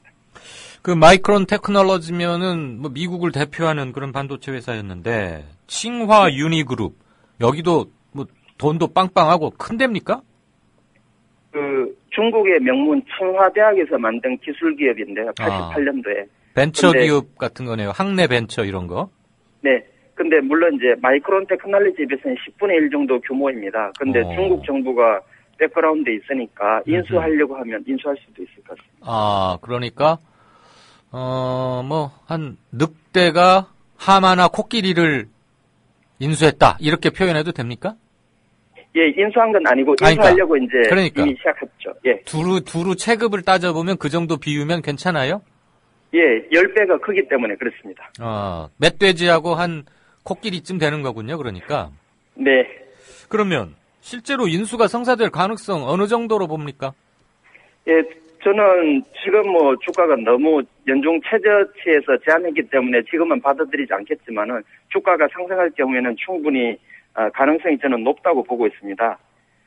왜냐하면 중국이 메모리 반도체 수요의 25%에서 40% 정도를 소비하고 있기 때문에 메모리 반도체 업체 인수 의지는 강하고요. 그리고 지난 3월에 발표한 21조 원의 반도체 투자 계획을 보면은 인수 의지는 상당히 강하다고 볼 수 있습니다. 한편 미국에서는 찬반이 엇갈리고 있는데 인수에 대해서 이제 조건을 달고 인수를 승인해 줄 것이라는 의견과 한스 모제스만 애널리스트는 4세대 데이터 센터는 전략적으로 중요한 부분이 안보상의 영향도 주기 때문에 인수를 반대할 것이다 이렇게 우려하고 있습니다. 네. 이명박 정부 때 법인세를 깎아줘가지고 매년 한 7조 원쯤은 이제 법인세가 줄어들었는데, 그러니까 기업들은 그만큼 세금을 안 내도 되게 됐는데, 만약에 법인세를 감면해주지 않았으면 지금 문제가 되는 세수 부족 이런 현상 안 생겼을 것이다. 이거 뭐 너무 당연한 얘기긴 합니다만 그런 얘기죠? 네, 그렇습니다. 이명박 정부의 법인세 감면 조치로 매년 7조 원의 법인세가 감면되면서 원래 세수 부족액이 5조 6천억 원으로 법인세 감면이 없었다면 세입 추경을 하지 않아도 됐다는 뜻입니다. 이명박 정부 5년간 감면된 법인세는 25조 원이 넘습니다. 즉 기업에 깎아준 법인세가 고스란히 국민 부담으로 돌아오고 있는 것입니다. 13일 새정치민주연합 이계호 의원은 2014년 국세통계에서 법인세가 6조 8천억 원 적게 징수됐다고 이렇게 보고를 했는데 2011년도에도 6조 8천억 원, 2010년도에도 6조 2천억 원, 2009년도 5조 2천억 원 등 총 25조 원이 넘습니다. 그런데 문제는 법인세 감면 효과는 절반이 재벌 대기업에 집중됐습니다. 그래서 2012년도 6조 8천억 원 법인세 감면의 가운데 3조 3천억 원이 재벌 대기업 몫으로 돌아갔습니다. 그렇군요. 그리고 삼성전자 법인세가 14.5%, 현대차가 16%에 불과하기 때문에 그 월급쟁이 가운데 세금 많이 내는 사람은 41.8%를 내니까 지금 법인세 인하가 너무 심하다고 생각합니다. 네. 자, 다른 뉴스 한번 볼까요? 지난 10년간 부당해고 구제 신청은 2배로, 그리고 해고 무효 인정은 반토막이나 10%에 불과하다. 이런 통계도 나왔군요. 네, 경향신문이 중앙노동위원회와 전국 12개 지방노동위원회의 사건 처리를 분석했는데, 노무현 정부 첫 2년간 2003년, 2004년에는 11,400건이던 부당해고 구제 신청이 이명박 정부 초기 2008년, 2009년에 2만 건으로 늘어났고 2013년, 2014년 박근혜 정부 초기에는 2만 6천 건으로 급증했습니다. 그러니까 박근혜 정부에서의 그 부당해고 신청 건수는 이명박 정부 때보다 30% 많고 노무현 정부 때보다는 2.3배로 늘었습니다. 반면에 이 기간에 노동위에서 부당해고 구제 신청이 받아들여진 비율은 노무현 정부 때 20%인데 이명박 정부와 박근혜 정부에서는 12%, 11%로 절반에 불과했고요. 특히 그 재벌 등 기업 사용자의 부당 노동 행위에 대해서 노무현 정부 때는 12%가 불법으로 인정이 됐는데 이명박 정부나 박근혜 정부에서는 8%, 6%에 불과했습니다.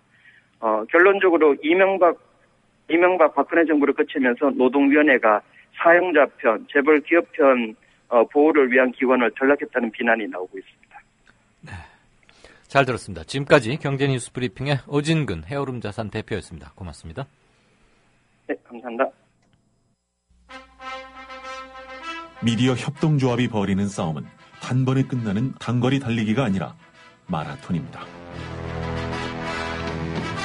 반만 년 동안 기승을 부려온 기득권 논리, 또 기회주의가 어찌 일거에 숙청되겠습니까? 인내심과 지구력을 갖고 천천히 또박또박 그리고 신랄하게 헤쳐나가야 합니다. 국민TV의 조합원이 되어주십시오. 이 사술과 기만의 시대 언제까지 방치하겠습니까? 국민TV가 가장 무서운 견제자로서 어둠을 헤치고 썩지 않게 하는 힘이 되겠습니다. 이제 가입하실 때가 됐습니다. 미디어 협동조합 홈페이지 국민.tv 또는 mediacoup12@gmail.com의 문호는 24시간 열려 있습니다. 다 함께 자부심으로 물려줄 세상을 만듭시다. 누가 아는 바로 당신이 할 일입니다.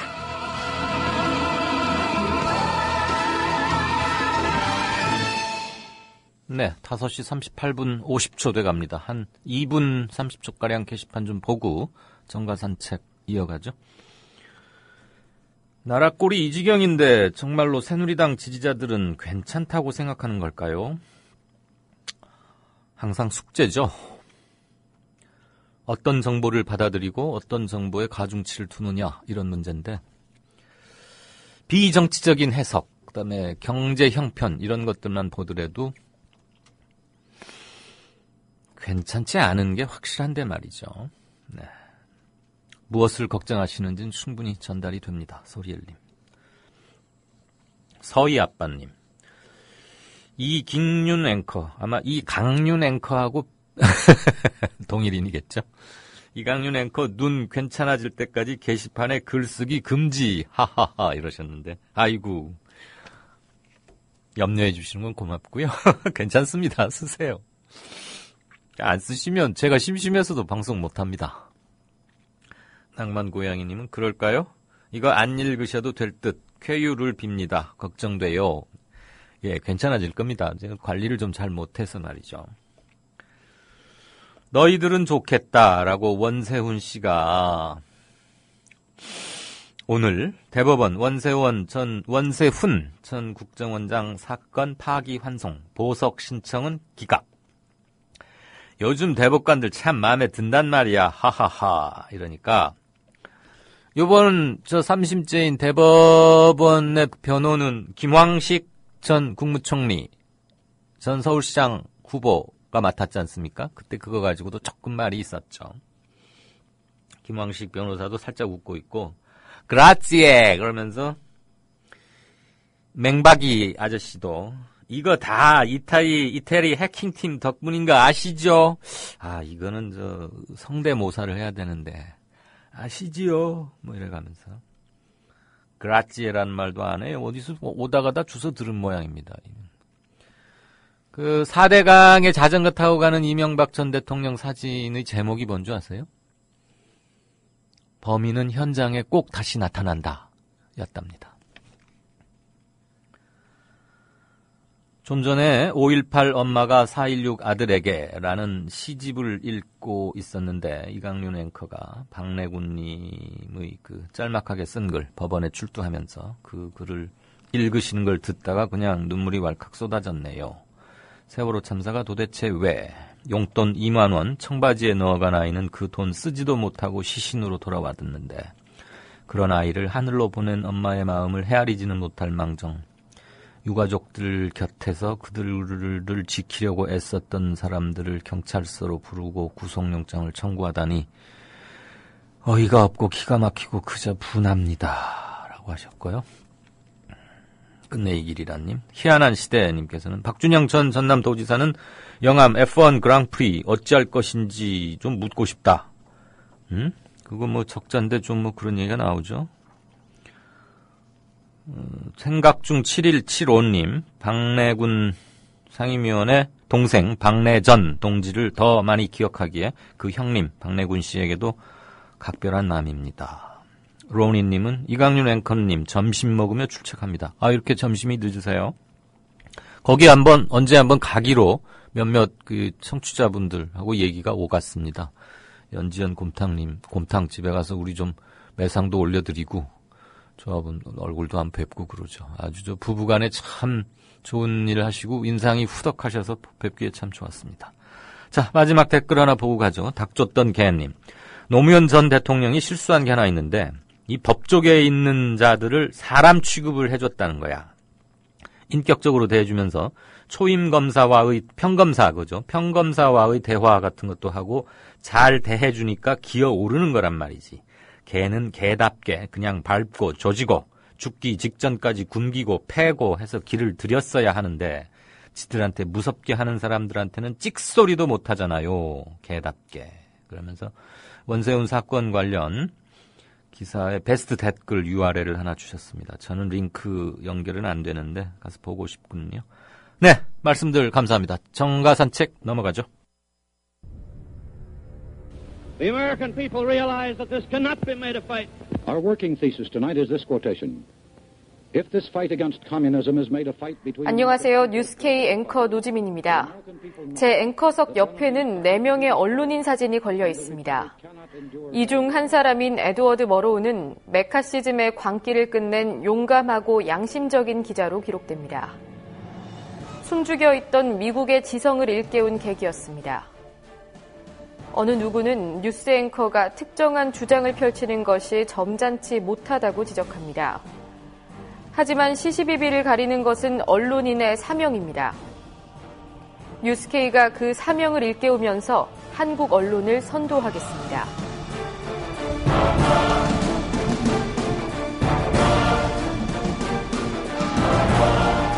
공정보도라는 미명에 몸을 숨긴 기계적 중립. 품위 품격이란 미명의 존재를 감춘 엘리트주의. 뉴스K는 하나하나 혁파해 가고 있습니다. 오늘 저녁 7시 당신의 진실한 전달자 뉴스K 많은 시청 바랍니다.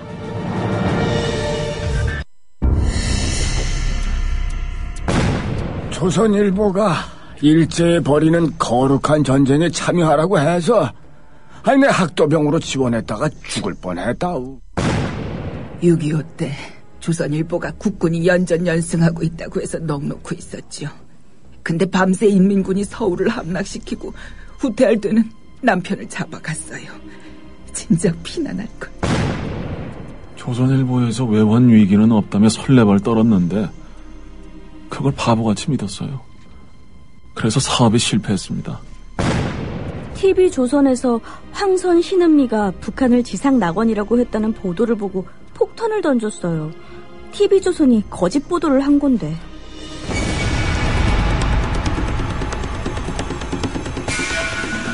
이런 조선일보가 여전히 신문시장 1위를 독점하고 있습니다. 조선일보 같은 족벌신문, 수구 기득권 세력의 대변 매체에 집중된 언론 권력을 시민에게 돌려주자는 운동. 이게 바로 미디어 협동조합 운동입니다. 조합원이 아니신가요? 서둘러 가입해주세요. 조합원이신데 조합비를 아직 못 내고 계신가요? 서둘러 자동납부 신청을 해주세요. 인터넷 국민.tv 또는 서울전화 3144-0933, 3144-7737로 하시면 됩니다. 미디어 협동조합이 벌이는 싸움은 단번에 끝나는 단거리 달리기가 아니라 마라톤입니다.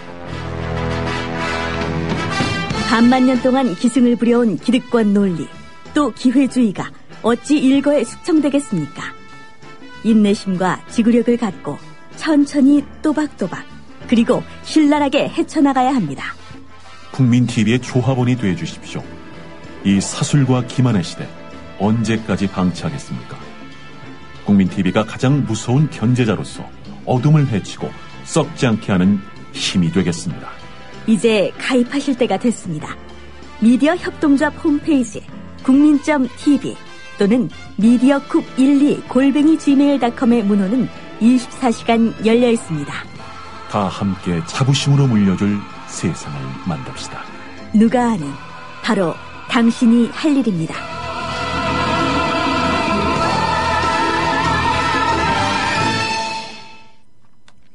다섯 시 18분 막 들어왔습니다. 게시판 좀 잠깐 보죠. 국민중심? 누구? 새누리 지지하는 경상도? 소리엘님. 무슨 말씀인지 감은 잡겠습니다만. 네. 끝내 이길이란님. 박내군님, 부인과 함께 꼭 오늘 따님들이 있는 집으로 돌아갈 수 있기를 간절히 기원합니다. 낭만고양이님, 대리기사님도, 로니님, 댓글을 많이 남겨주셨습니다.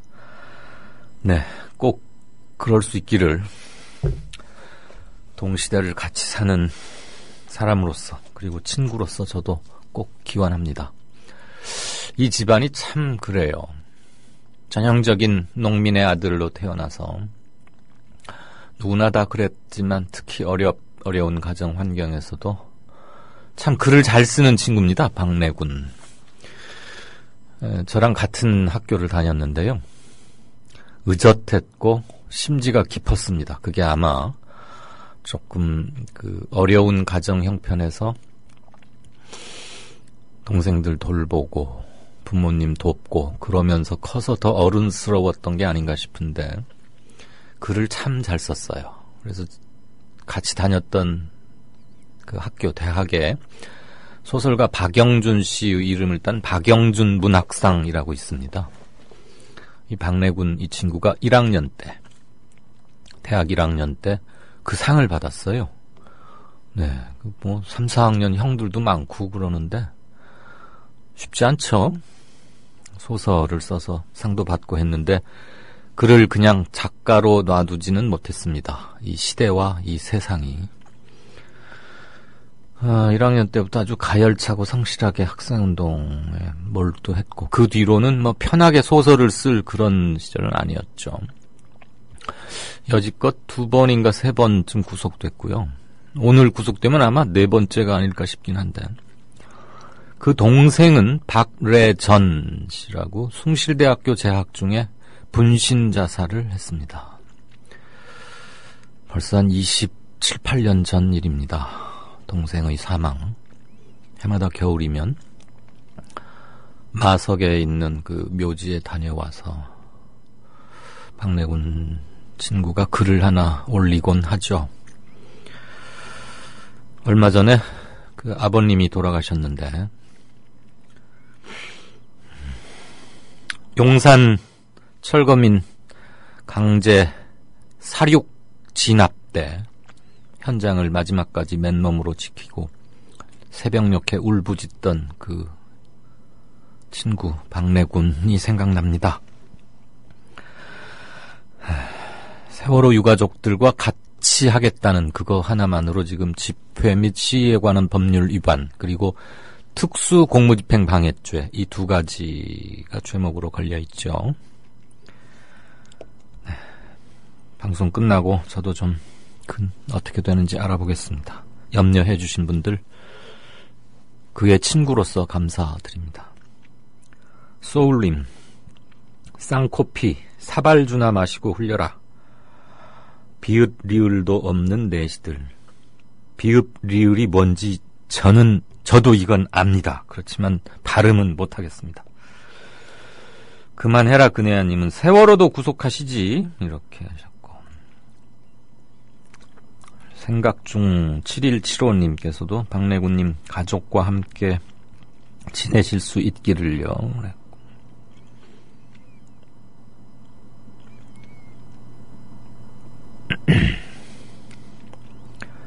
박준영 전 전남도지사의 탈당에 대해서도 곱지 않은 생각을 갖고 계신 분들이 여럿 되시는군요. 블루버드 66님, 평론가님 목소리 들으니 기분이 좋아지고 힐링이 됩니다. 감사합니다. 방학하면 책에 사인 받으러 갈게요. 아이고, 어디 계시는데요?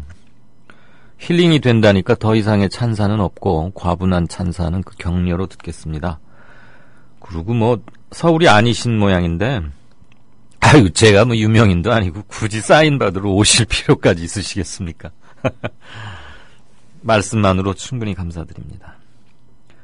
블루벨벳님 이강윤 앵커의 시원시원한 목소리로 들려주시는 오늘 늘 감사드립니다. 고맙습니다. 이정일 PD, 정승주 아나운서, 양정대 기자, 그다음에 경제뉴스 브리핑하는 오진근 대표 등등 그리고 외신 코너도 좀 하나 늘리려고 지금 열심히 알아보고 있고요. 열심히는 하겠습니다. 최소한. 자, 박준영 지사에 이어서 박지원 의원까지 나오면 민주당원 가입할 의향이 있습니다. 그랬더니 뭐 혼합재료님이 그런 견해를 주셨고 여러 가지 댓글들이 달리네요. 우리는 쌍커피 마시며 힘내요. 국민TV 화이팅. 이강윤 앵커, 정승주 아나운서 그리고 우리 조합원님들 아자아자. 쌍커피라면 커피 위에 쌍화차처럼 노른자 동동인 그 커피. 커피 흘린다니까 한번 보십시다. 반장킴, 김반장님 댓글 안 올리고 묵묵히 이강윤 앵커님 방송 응원하며 듣는 분들이 많습니다. 좋은 방송 항상 감사합니다. 감사합니다. 고맙습니다. 지난 2심 판결 때 제가 예상했던 그대로네요. 대법원장과 대법원 판사, 대법관이라고 부르죠. 대법원에는 판사라고 하진 않습니다. 대법관, 그리고 검찰총장 이런 자리는 직선제를 해야 하는 이유가 오늘 또 확인이 됐다라고 산까치님 말씀 주셨습니다. 글 처음 남깁니다. 이강윤 앵커님. 앵커보다는 이강윤 쌤이 더 친근한 느낌이 드네요. 앵커라고 칭하면 일반 대중이 느끼기에는 너무 정형화되고 제도화된 느낌이랄까. 앵커는 너무 먼 곳에 있는 사람 같습니다. 호칭에 신경 쓰지 마시고 대중이 느끼기에 편안한 지식인, 나를 대변해주는 똑 부러지는 우리 편으로 남아주세요. 아이고 참. 김 반장님 말씀 고맙습니다. 러브투님, 조성주 이 친구가 싸워서 이길 줄을 아는 물건이군요. 10년 후에 완전히 대한민국을 바꿀 큰 인물로 기대하겠습니다. 선아님께서는 이강윤 앵커님 오늘도 잘 듣고 있어요. 아직도 눈이 많이 불편하시죠? 그 고통 압니다. 조성주님, 정의당 당원이신 것 자랑스럽습니다. 조성주 화이팅 이러셨네요. 예, 불편도 하지만 아직 그 시력이 정확하게 착근이 안 되어가지고요. 안과에서도 보름 후에 다시 보자고 그래서 저도 좀 은근히 걱정입니다. 앞에 이렇게 비닐하우스 안에서 밖을 보는 것 같이 이렇게 뿌해가지고요. 이 댓글 읽는 것도 조금 애매하고 좀 그런 점은 있습니다. 무엇보다도 부어 있는 게 안 가시니까 은근히 걱정도 되긴 하는데요. 이렇게 염려들을 해주시니까 뭐 별 뭐야 있으랴 그런 생각은 합니다. 이재향님, 조성주 후보의 출마의 변을 보니 정치인으로서 작으면서도 의미 있는 큰 첫걸음을 했다고 생각됩니다. 좌삘이 좀비라는 닉네임을 쓰실 때보다는 훨씬 멋있고 좋습니다. 이재향님, 저는. 출첵한다. 조성주 젊은 진보 정치인 응원한다. 생각하고 실천하는 젊은 분들을 격려해주는 것도 우리가 해야 할 당연한 일이다. 라고 끝내 이길이라님 말씀 남기셨고요. 오늘도 대법원이 한 건 했군요. 원세훈 증거 부족 파기환송. 그랬더니 시드니 이분 오스트레일리아에 계시는 분이시죠? 아이쿠, 역사의 길이 남을 반민주 판결 쓰레기들을 집합소라고 하셨고, 들리향님은 대법원조차도 진실, 정의에 손들어주지 않는 현실, 희망은 보이지 않고 그저 절망스러울 뿐이다. 네, 파장이 길 것 같습니다. 이거 가지고 또다시 논쟁이 벌어지는데 참 답답하고 팍팍하고, 그만큼 민주의 길은, 정의의 길은, 그리고 상식이 넘치는 세상 정말 어렵다는 것. 갓난에 찬 대한민국 현대사다, 이런 생각을 다시 한번 합니다. 네, 조금 있다 다시 한번 보겠습니다. 미디어 협동조합원 여러분, 조합비 납입하고 계신가요? 조합원의 기본 의무는 1인당 월 1회 11,000원 이상의 조합비를 납입하는 것입니다. 조합비로 국민TV의 모든 콘텐츠를 만들고 그렇게 해서 세상을 바꾸는 힘을 하나하나 축적해갑니다. 미디어 협동조합 홈페이지 국민.tv 또는 서울전화 3144-7737로 신청하실 수 있습니다.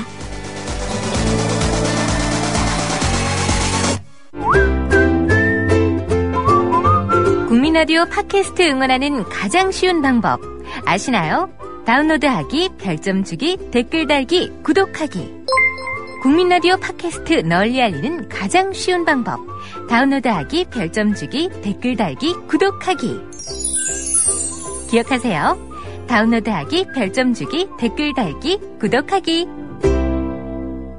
5시 29분 돼갑니다. 경제뉴스 브리핑 받으시죠? 해오름 자산의 오진근 대표, 안녕하세요. 네, 안녕하십니까. 한때 잘 나가던 이 회사 대우조선해양 2분기에 3조 원이나 손실이 났고, 그래서 뭐 주가가 이틀 새 36%나 빠졌다고요? 네. 그러면 투자자들 손실 상당히 크겠네요. 네, 그렇습니다. 대우조선해양이 2분기에만 2조 원 이상의 대규모 손실을 재무제표에 반영하지 않은 사실이 드러나면서 어제 하한가 치고 오늘도 6.5% 하락해서 36% 폭락했습니다. 대우조선해양의 주가는 8,180원으로 2003년 3월 이후 12년 만에 가장 낮은 주가를 기록했는데, 이에 따라서 시가총액도 2조 4천억에서 1조 6천억 원 정도로 8,200억 가량 줄었습니다. 대우조선해양의 주가 급락으로 소액주주는 물론이고 정부와 국민연금의 손실도 불가피할 전망입니다.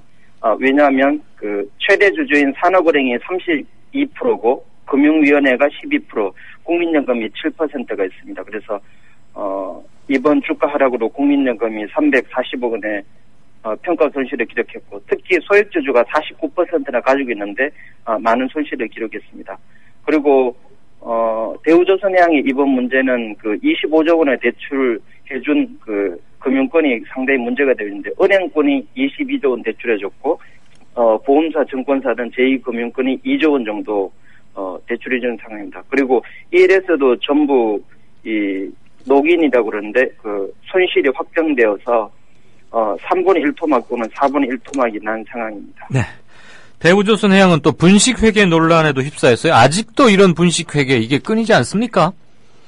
예, 특히 건설회사와 조선회사들이 그 공사기간이 길다 보니까 2년에서 4년 정도 되다 보니까 이런 문제들이 발생하고 있는데, 특히 대우조선해양은 해양플랜트 분야에서 조 단위의 대규모 누적 손실이 있었는데 이것을 재무제표에 반영하지 않았습니다. 그래서 금융당국과 채권단은 대우조선해양에 대해서 구조조정과 자율협약, 그러니까 채권단 공동관리를 검토하고 있고, 분식회계 가능성에 대해서는 금융감독원이 2분기 결산이 완료되면 감리 여부를 검토할 예정입니다. 네. 자, 중국 최대 반도체 업체인 칭화 유니그룹이 미국 메모리 반도체 업체인 마이크론 테크놀로지를 인수한다는 소식에 삼성전자와 SK 하이닉스 주가가 하락하는 등 상당히 반응이 민감하죠. 이거 제법 큰 뉴스 같네요. 네, 그렇습니다. 월스트리트 저널은 중국 국영 반도체 회사인 칭화 유니그룹이 그 세계 4위 반도체 업체 미국의 마이크론 테크놀로지를 230억 불, 우리 돈 26조 원 정도에 인수하겠다고 제안했다고 보도했는데요. 칭화 유니그룹은 마이크론의 그 주가에다가 20% 정도 프리미엄을 얹어서 제시를 했습니다. 그런데 그 마이크론의 주가는 현재 19불 정도 하는데 그 17불에서 36불 사이에 움직이니까 현재 주가가 50% 정도 폭락한 상황입니다. 한편 그 삼성전자와 SK 하이닉스는 세계 메모리 반도체를 3등분 하고 있는 업체가 중국으로 넘어가면 시장 경쟁이 치열해질 것이기 때문에 우려하고 있고, 그래서 그 14일 주가는 뭐 삼성전자 3.2%, SK 하이닉스 6.7% 하락하는 등 상당히 시장이 민감하게 반응했습니다. 그 마이크론 테크놀로지면은 뭐 미국을 대표하는 그런 반도체 회사였는데, 칭화 유니그룹 여기도 뭐 돈도 빵빵하고 큰 데입니까? 그 중국의 명문 칭화대학에서 만든 기술 기업인데요. 88년도에. 벤처 기업 같은 거네요. 학내 벤처 이런 거. 네. 근데 물론 이제 마이크론 테크놀로지에 비해서는 10분의 1 정도 규모입니다. 근데 중국 정부가 백그라운드에 있으니까 인수하려고 하면 인수할 수도 있을 것 같습니다. 그러니까 뭐 한 늑대가 하마나 코끼리를 인수했다 이렇게 표현해도 됩니까? 예, 인수한 건 아니고 인수하려고 이제 이미 시작했죠. 예. 두루 체급을 따져보면 그 정도 비유면 괜찮아요? 예, 10배가 크기 때문에 그렇습니다. 멧돼지하고 한 코끼리쯤 되는 거군요, 그러니까. 네. 그러면 실제로 인수가 성사될 가능성 어느 정도로 봅니까? 예, 저는 지금 뭐 주가가 너무 연중 최저치에서 제한했기 때문에 지금은 받아들이지 않겠지만은 주가가 상승할 경우에는 충분히 가능성이 저는 높다고 보고 있습니다. 왜냐하면 중국이 메모리 반도체 수요의 25%에서 40% 정도를 소비하고 있기 때문에 메모리 반도체 업체 인수 의지는 강하고요. 그리고 지난 3월에 발표한 21조 원의 반도체 투자 계획을 보면은 인수 의지는 상당히 강하다고 볼 수 있습니다. 한편 미국에서는 찬반이 엇갈리고 있는데 인수에 대해서 이제 조건을 달고 인수를 승인해 줄 것이라는 의견과 한스 모제스만 애널리스트는 차세대 데이터 센터는 전략적으로 중요한 부분이 안보상의 영향도 주기 때문에 인수를 반대할 것이다 이렇게 우려하고 있습니다. 네. 이명박 정부 때 법인세를 깎아줘가지고 매년 한 7조 원쯤은 이제 법인세가 줄어들었는데, 그러니까 기업들은 그만큼 세금을 안 내도 되게 됐는데, 만약에 법인세를 감면해주지 않았으면 지금 문제가 되는 세수 부족 이런 현상 안 생겼을 것이다. 이거 뭐 너무 당연한 얘기긴 합니다만 그런 얘기죠? 네, 그렇습니다. 이명박 정부의 법인세 감면 조치로 매년 7조 원의 법인세가 감면되면서 원래 세속 부족액이 5조 6천억 원으로 법인세 감면이 없었다면 세입 추경을 하지 않아도 됐다는 뜻입니다. 이명박 정부 5년간 감면된 법인세는 25조 원이 넘습니다. 즉 기업에 깎아준 법인세가 고스란히 국민 부담으로 돌아오고 있는 것입니다. 13일 새정치민주연합 이계호 의원은 2014년 국세통계에서 법인세가 6조 8천억 원 적게 징수됐다고 이렇게 보고를 했는데 2011년도에도 6조 8천억 원, 2010년도에도 6조 2천억 원, 2009년도 5조 2천억 원 등 총 25조 원이 넘습니다. 그런데 문제는 법인세 감면 효과는 절반이 재벌 대기업에 집중됐습니다. 그래서 2012년도에 6조 8천억 원 법인세 감면액 가운데 3조 3천억 원이 재벌 대기업 몫으로 돌아갔습니다. 그렇군요. 그리고 삼성전자 법인세가 14.5%, 현대차가 16%에 불과하기 때문에 그 월급쟁이 가운데 세금 많이 내는 사람은 41.8%를 내니까 지금 법인세 인하가 너무 심하다고 생각합니다. 네. 자, 다른 뉴스 한번 볼까요? 지난 10년간 부당해고 구제 신청은 2배로, 그리고 해고 무효 인정은 반토막이 난 10%에 불과하다. 이런 통계도 나왔군요. 네, 경향신문이 중앙노동위원회와 전국 12개 지방노동위원회의 사건 처리를 분석했는데 노무현 정부 첫 2년간 2003년, 2004년에는 11,400건이던 부당해고 구제 신청이 이명박 정부 초기 2008년, 2009년에 2만 건으로 늘어났고 2013년, 2014년 박근혜 정부 초기에는 2만 6천 건으로 급증했습니다. 그러니까 박근혜 정부에서의 그 부당해고 신청 건수는 이명박 정부 때보다 30% 많고 노무현 정부 때보다는 2.3배로 늘었습니다. 반면에 이 기간에 노동위에서 부당해고 구제 신청이 받아들여진 비율은 노무현 정부 때 20%인데 이명박 정부와 박근혜 정부에서는 12%, 11%로 절반에 불과했고요. 특히 그 재벌 등 기업 사용자의 부당 노동 행위에 대해서 노무현 정부 때는 12%가 불법으로 인정이 됐는데 이명박 정부나 박근혜 정부에서는 8%, 6%에 불과했습니다. 결론적으로 이명박 박근혜 정부를 거치면서 노동위원회가 사용자 편, 재벌 기업 편 보호를 위한 기관을 전락했다는 비난이 나오고 있습니다. 네, 잘 들었습니다. 지금까지 경제뉴스 브리핑의 오진근 헤어룸 자산 대표였습니다. 고맙습니다. 네, 감사합니다. 미디어 협동조합이 벌이는 싸움은 단번에 끝나는 단거리 달리기가 아니라 마라톤입니다. 반만 년 동안 기승을 부려온 기득권 논리, 또 기회주의가 어찌 일거에 숙청되겠습니까? 인내심과 지구력을 갖고 천천히 또박또박 그리고 신랄하게 헤쳐나가야 합니다. 국민TV의 조합원이 되어주십시오. 이 사술과 기만의 시대 언제까지 방치하겠습니까? 국민TV가 가장 무서운 견제자로서 어둠을 헤치고 썩지 않게 하는 힘이 되겠습니다. 이제 가입하실 때가 됐습니다. 미디어 협동조합 홈페이지 국민.tv 또는 mediacoup12@gmail.com의 문호는 24시간 열려 있습니다. 다 함께 자부심으로 물려줄 세상을 만듭시다. 누가 아는 바로 당신이 할 일입니다.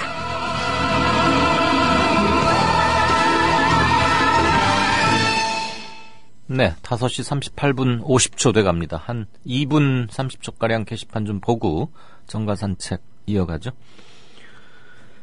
나라 꼴이 이 지경인데 정말로 새누리당 지지자들은 괜찮다고 생각하는 걸까요? 항상 숙제죠. 어떤 정보를 받아들이고 어떤 정보에 가중치를 두느냐 이런 문제인데 비정치적인 해석, 그다음에 경제 형편 이런 것들만 보더라도 괜찮지 않은 게 확실한데 말이죠. 네. 무엇을 걱정하시는지는 충분히 전달이 됩니다. 소리엘님. 서희 아빠님. 이김윤 앵커, 아마 이강윤 앵커하고 동일인이겠죠. 이강윤 앵커 눈 괜찮아질 때까지 게시판에 글쓰기 금지 하하하 이러셨는데 아이고 염려해 주시는 건 고맙고요. 괜찮습니다. 쓰세요. 안 쓰시면 제가 심심해서도 방송 못합니다. 낭만고양이님은 그럴까요? 이거 안 읽으셔도 될 듯 쾌유를 빕니다. 걱정돼요. 예, 괜찮아질 겁니다. 제가 관리를 좀 잘 못해서 말이죠. 너희들은 좋겠다라고 원세훈 씨가 오늘 대법원 원세훈 전 국정원장 사건 파기환송 보석 신청은 기각. 요즘 대법관들 참 마음에 든단 말이야. 하하하. 이러니까 요번 3심째인 대법원의 변호는 김황식 전 국무총리 전 서울시장 후보가 맡았지 않습니까? 그때 그거 가지고도 조금 말이 있었죠. 김황식 변호사도 살짝 웃고 있고 그라치에 그러면서 맹박이 아저씨도 이거 다 이태리 해킹팀 덕분인 거 아시죠? 아, 이거는 성대모사를 해야 되는데 아시지요? 뭐 이래가면서 그라치에라는 말도 안 해요. 어디서 오다가다 주워 들은 모양입니다. 그 4대강의 자전거 타고 가는 이명박 전 대통령 사진의 제목이 뭔지 아세요? 범인은 현장에 꼭 다시 나타난다 였답니다.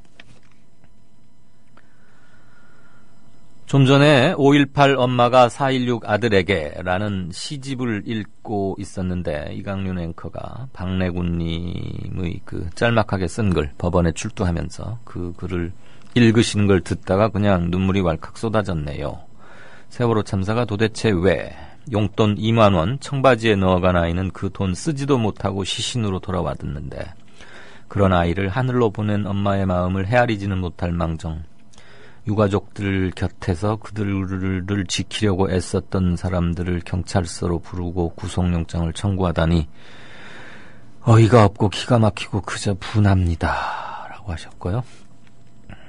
끝내 이 길이라님 희한한 시대님께서는 박준영 전 전남도지사는 영암 F1 그랑프리 어찌할 것인지 좀 묻고 싶다. 그거 뭐 적자인데 좀 뭐 그런 얘기가 나오죠.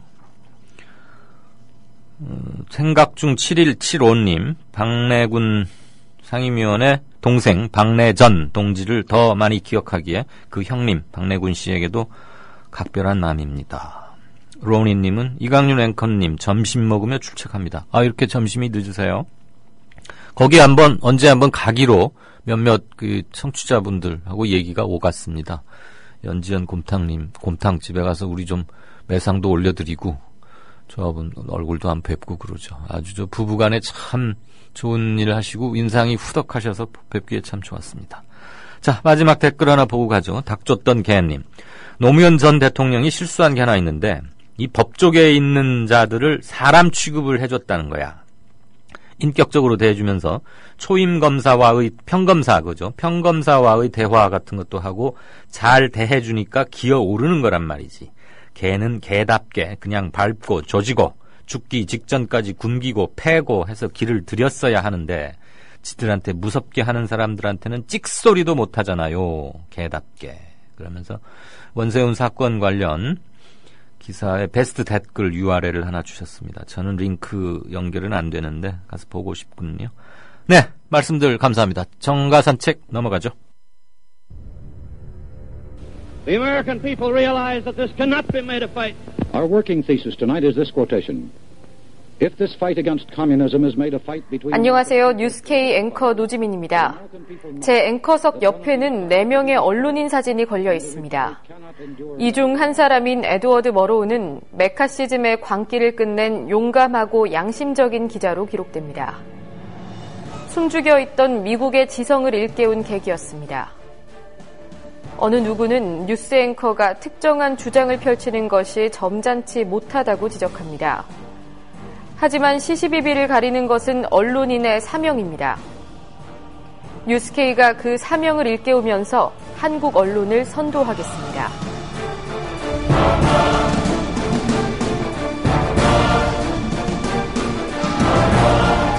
공정보도라는 미명에 몸을 숨긴 기계적 중립. 품위 품격이란 미명에 존재를 감춘 엘리트주의. 뉴스K는 하나하나 혁파해 가고 있습니다. 오늘 저녁 7시 당신의 진실한 전달자 뉴스K 많은 시청 바랍니다. 이강윤의 오늘. 이제는 정가 산책으로 함께합니다. 정치권 동향 생생하게 풀어드릴 분은요. 네, 한국일보 양정대 기자 안녕하세요. 네, 안녕하세요. 우리가 14분쯤 쓸 수 있는데 짤막짤막하게 4건 하십시다. 아니, 보내주신 거 2건에다가 나도 물어볼 거 2건 있어요. 왜요? 아닙니다. 이게 양정대 스타성 때문에 그런다니까. 새정치연합 내에서 86그룹, 그러니까 지금 486 이런 사람들 말하는 거 아니에요? 쉬운 중반에 접어든. 이 사람들을 다 내려보내자. 중국에 문역돼 있었던 하방운동, 하방론, 이거 슬슬 나오는 모양이에요?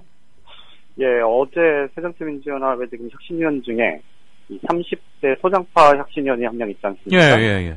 지금 새정치민주연합의 청년이 부위원장 맡고 있는 이동학 혁신위원이 86그룹의 리더라고 할 수 있는 이인영 의원에게 공개 편지를 썼는데요.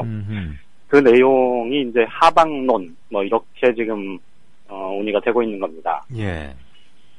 이동학 의원의 편지의 핵심은 어제 나온 내용이어서 청취자분들이 다들 알고 계실 거고, 이제 그에 대해서 오늘 이인영 의원이 이 자신의 SNS를 통해서 이 입장을 밝히면서 조금 이제 논란으로 볼 수도 있고, 아니면 이제 본격적인 이 논의, 이런 틀이 만들어졌다, 이렇게 볼 수도 있을 것 같고요. 예. 아니면, 그냥 일단 한번 서로 탐색전을 했다? 이렇게 볼 수도 있을 것 같은데, 이 논의가 좀 생산적으로 갈 수 있느냐, 없느냐도, 거기에 따라서는 지금 새정치민주연합 내부의 혁신 논의가 탄력을 받고 갈지, 혹은 그 혁신 논의라는 게 단순히 논의에 그치지 않고 당이 어떻게 변화하고 발전할지를 좀 가늠하는 하나의 좀 잣대가 될 수도 있겠다, 이런 생각이 듭니다. 충분히 나올 만한 얘기고 한번 공식적으로 걸러지긴 해야 돼요. 그렇죠. 그런데 이제 아마 많은 청취자분들께서 그 이동학 의원의 이 글에 아마 공감을 하고 계실 거고, 또 한편에서는 이 이인영 의원이 오늘 이 자신의 입장을 밝힌 것에 대해서 한편으로는 조금 이해하면서도 한편으로는 좀 답답하다, 이런 생각을 좀 하실 수도 있을 것 같아요. 예. 그거 관련해서 제가 한 3가지 정도로 좀 앞으로 조금 생각을 좀 해보실 만한 대목들에 대해서 좀 같이 짚어볼까 하는데요. 일단 팩트 부분과 관련해서 첫 번째 부분, 이인영 의원이 그 자신의 지역구와 관련해서 이게 문전옥답이 아니다라고 얘기를 한 대목이 있지 않습니까? 예. 아마도 제가 아는 이인영 의원이라면 그 표현을 쓰면서 굉장히 고민했을 겁니다. 그러니까 자기 스스로 자기 입으로 그런 얘기를 한다는 게 참 연구스럽다, 이런 생각을 참 많이 했을 것 같은데, 일단 청취자분들의 이해를 돕기 위해서 제가 간략하게만 좀 설명을 드리면요. 이인영 의원이 그렇게 얘기한 건 정말 나름의 이유가 있고, 실제 이인영 의원이 서울 구로갑 지역구를 택한 과정은 사실 본인이 조금만 욕심을 부렸으면 좀 훨씬 쉬운데. 더 쉽고 좋은 지역구에 갈 수 있는 기회가 굉장히 많았음에도 그 기회를 다른 정치 오래 했던 선배들이 치고 들어오고, 같은 86그룹의 다른 후배들이 이 우는 소리 하는 거를 다 들어주다가 결국은 밀려서 간 데가 거기거든요. 이게 이제 조금 설명을 드리면, 원래 이인영 의원이 청년운동 하던 곳이 성남 수정입니다. 이제 거기서 기반을 갖고 이제 부인도 그쪽에서 이 기반을 가지고 있었고요. 그래서 원래 성남 수정을 생각했다가 16대 때 DJ 김대중 대통령이 이제 386들을 쭉 이 영입을 하려고 하면서 대표 자격으로 거기 하고 같이 협상을 했던 당사자가 바로 이인영 의원인데요. 본인은 거기를 원했는데 다른 86그룹의 한 후배가 원하는 지역이라고 해서 양보를 한 거고요. 그 다음에 이 DJ 쪽에서 제시를 한 곳이 바로 동대문 갑입니다. 지금 민병두, 홍준표. 아니요. 아닌가요? 지금 안규백 의원 지역. 안규백 의원. 예, 예. 예. 거긴 동대문 의리구나. 이 사실 동대문은 갑을 다 야당한테 굉장히 유리한 지역이죠. 예, 예. 그런데 거기에 치고 들어온 사람이 바로 김희선 전 의원입니다. 예. 그래서 거기서도 사실 이 이인영 의원이 좀 고집을 피웠거나 자기 욕심을 냈으면 충분히 그 지역을 받을 수 있었음에도 그 지역에서도 사실은 양보를 한 거죠. 예. 그리고 한 두 군데가 더 있는데 두 군데가 다 지금 이 새정치민주연합의 중진 혹은 굉장히 목소리 큰 의원 지역구라 제가 특별히 얘기는 안 드리겠는데 어쨌든 구로갑은 결국 밀리고 밀려서 16대 공천을 할 때 새정치민주연합이 적절한 후보를 찾지 못한 곳입니다. 예. 그러니까 그만큼 구로라는 험지였다. 지역명에서 보면 야당한테 유리할 것 같은데 결코 그렇지 않아요. 갑을 보면 지금 박영선 의원이 삼선하고 있는 을 지역은 굉장히 야당한테 유리한 지역이고 네. 이인영 의원이 지금 털을 갖고 있는 구로갑은 절대 그렇지 않거든요. 그러니까 이인영 의원이 운전옥답이 아니라고 얘기하는 그 심정을 저는 이해가 돼요. 네. 그다음에 또 하나. 네. 이제 이게 정말 이제 관전 포인트인데 지금 사실 이인영 의원이 28 전당대회 때 문재인 대표가 당선되고 박지원 전 2등. 원내대표가 이 간발의 차이로 2위하고 그렇죠. 간발의 차이 2위를 했었던 거기서 이제 12점 몇 %, 13%가 조금 안 되는 득표를 얻었는데 그때 내세웠던 게 바로 세대 교체 아닙니까? 예. 그런데 이동학 위원의 얘기는 사실 핵심은 거기 있었던 것 같아요. 그러니까 어떤 거냐면 사실 지금 객관적으로 새정치민주연합을 보면 굉장히 노쇠한 정당이 돼버린 지 오래입니다. 네네. 사실 486 그룹이 이제 586까지 나이가 찬, 그러니까 50년대 초반, 40대 중후반, 이쪽이 사실은 그 어느 조직이든 정말 강관 허리 역할을 해주는 조직이 살아남는 조직 아니겠습니까? 예. 그 점에서 보면 지금의 486 그룹은 사실 새정치민주연합의 핵심입니다. 네. 이거를 부정할 수는 없거든요. 그러니까 이동학 의원의 얘기도 이들 486 그룹 너네 이제 다 너네 소임 다 했으니 나가라 이 얘기를 한 게 결코 아니거든요. 예. 마찬가지로 86 그룹도 그걸 그렇게 받아들이거나 혹은 외부에서 그렇게 지적을 하는 것에 대해서는 조금 더 유연하게 상황을 좀 접근할 필요가 있다고 봐요. 하방이 그러니까, 추방은 아니고 좀 가서 고생도 하고 새롭게 좀 결기를 다져라 이렇게 이해하면 어때요? 그렇죠. 그것과 함께 그러니까 지금 지적하셨던 그 부분이 하나가 있고요. 그 다음에 이제 마지막으로 중요한 건 지금 이동학 의원이 앞부분에서 지적을 한 게 변변차는 후배 하나 키워내지 못했다 이런 지적을 한 게 있지 않습니까? 맞아, 그건 예. 그 부분은 진짜 86 그룹들이 뼈 아프게 반성해야 하고 그렇죠. 오히려 86 그룹의 미래를 위해서조차도 스스로의 미래를 위해서조차도 지금부터라도 늦었지만 지금부터라도 힘을 기울여야 할 대목인데요. 진짜로 86 그룹들이 그 60대, 70대 이 노친네들을 대신해서 새로운 정치의 주체로 우뚝 서기 위해서조차도 필요한 게 뭐냐면 세력입니다. 세력화. 그러니까 이거는 의원들 한둘 혹은 예전에 중대협 운동권들 뭐 그런 그룹 이걸로 해결될 수 없는 문제거든요. 전대협 회장단의 국회판 이걸로 가면 안 되는 거죠. 그렇죠. 명망가 그리고 더더군다나 지금 30대 중후반부터 40대 초중반까지 가는 90년대 대학을 다녔던 그리고 지금 30대 중후반에서 40대 초중반인 이 연배는 대부분이 사실은 좀 IMF 등 뭐 금융위기 등 가장 밑바닥에서 겪으면서 사실 자신의 전문 분야들을 개척해온 사람들이고 이 사람들이 이제 사회의 각 분야에서 이 중심으로 이제 나아가기 시작하는 연배거든요. 그렇다면 이 사람들이 당장 정치를 오늘 내일 시작하느냐 마느냐의 문제가 아니고 그들을 얼만큼 네트워크화해서 이 지지층으로 끌어올릴 수 있느냐 그리고 그 중에서 정책 지향을 가진 사람들을 계속 이 제도 정치권으로 발탁해서 수혈을 해낼 수 있느냐 이게 저는 새정치민주연합의 가장 큰 과제라고 생각하고 그 역할을 해줄 수 있는 사람들이 바로 386 그룹이거든요.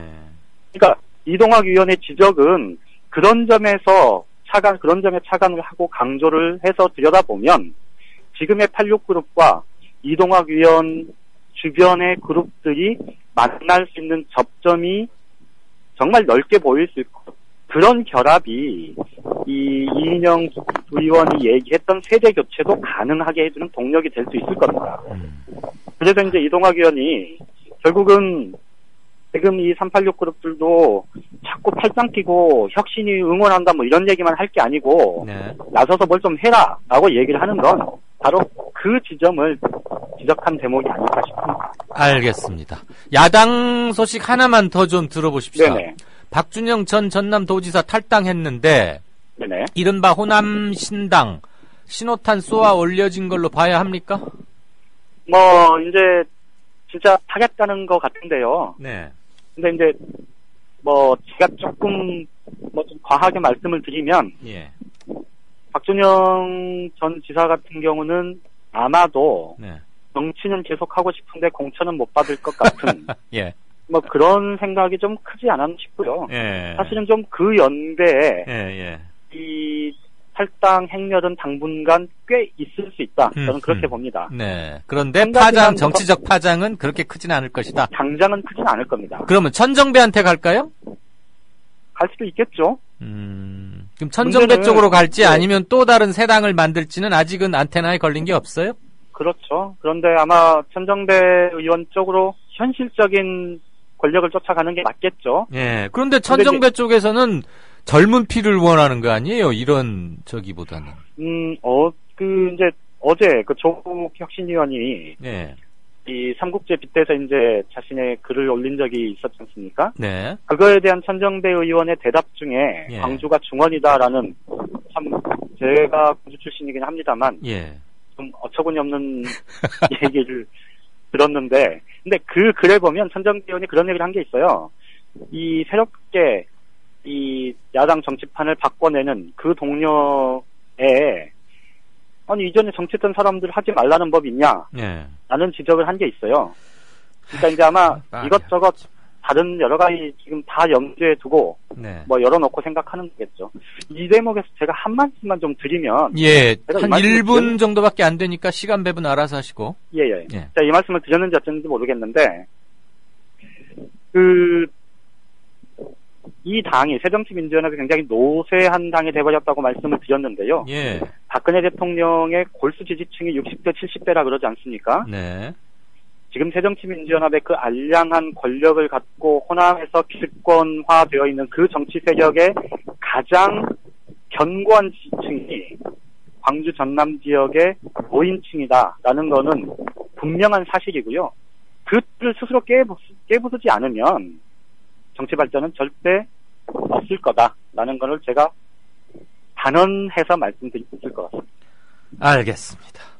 저기 원유철 원내대표 취재 댕길 때는 앞으로 손수건하고 솜 이런 것 좀 갖고 다니세요. 코피나게 뭐 한다는데. 예? 오늘 청와대 회동은 그야말로 코미디 중에 코미디죠. 봉숭아학당 2탄 같은데 아무튼 쌍코피 흘린다니까 잘 하시고 코피 안 떨어지게요. 자, 잘 들었습니다. 양정대 기자. 예, 고맙습니다. 네, 지금까지 정가산책 한국일보 정치부의 양정대 차장이었습니다. 저희가 준비한 순서는 여기까지입니다. 날씨가 매우 무덥습니다. 태풍도 또 하나 올라온다고 하죠. 내일 좀 더 새로운 모습으로 다시 열심히 뵙겠습니다. 고맙습니다.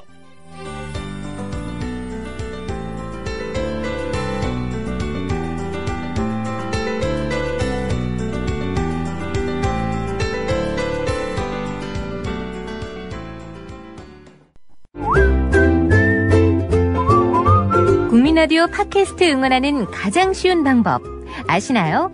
다운로드하기, 별점 주기, 댓글 달기, 구독하기. 국민라디오 팟캐스트 널리 알리는 가장 쉬운 방법.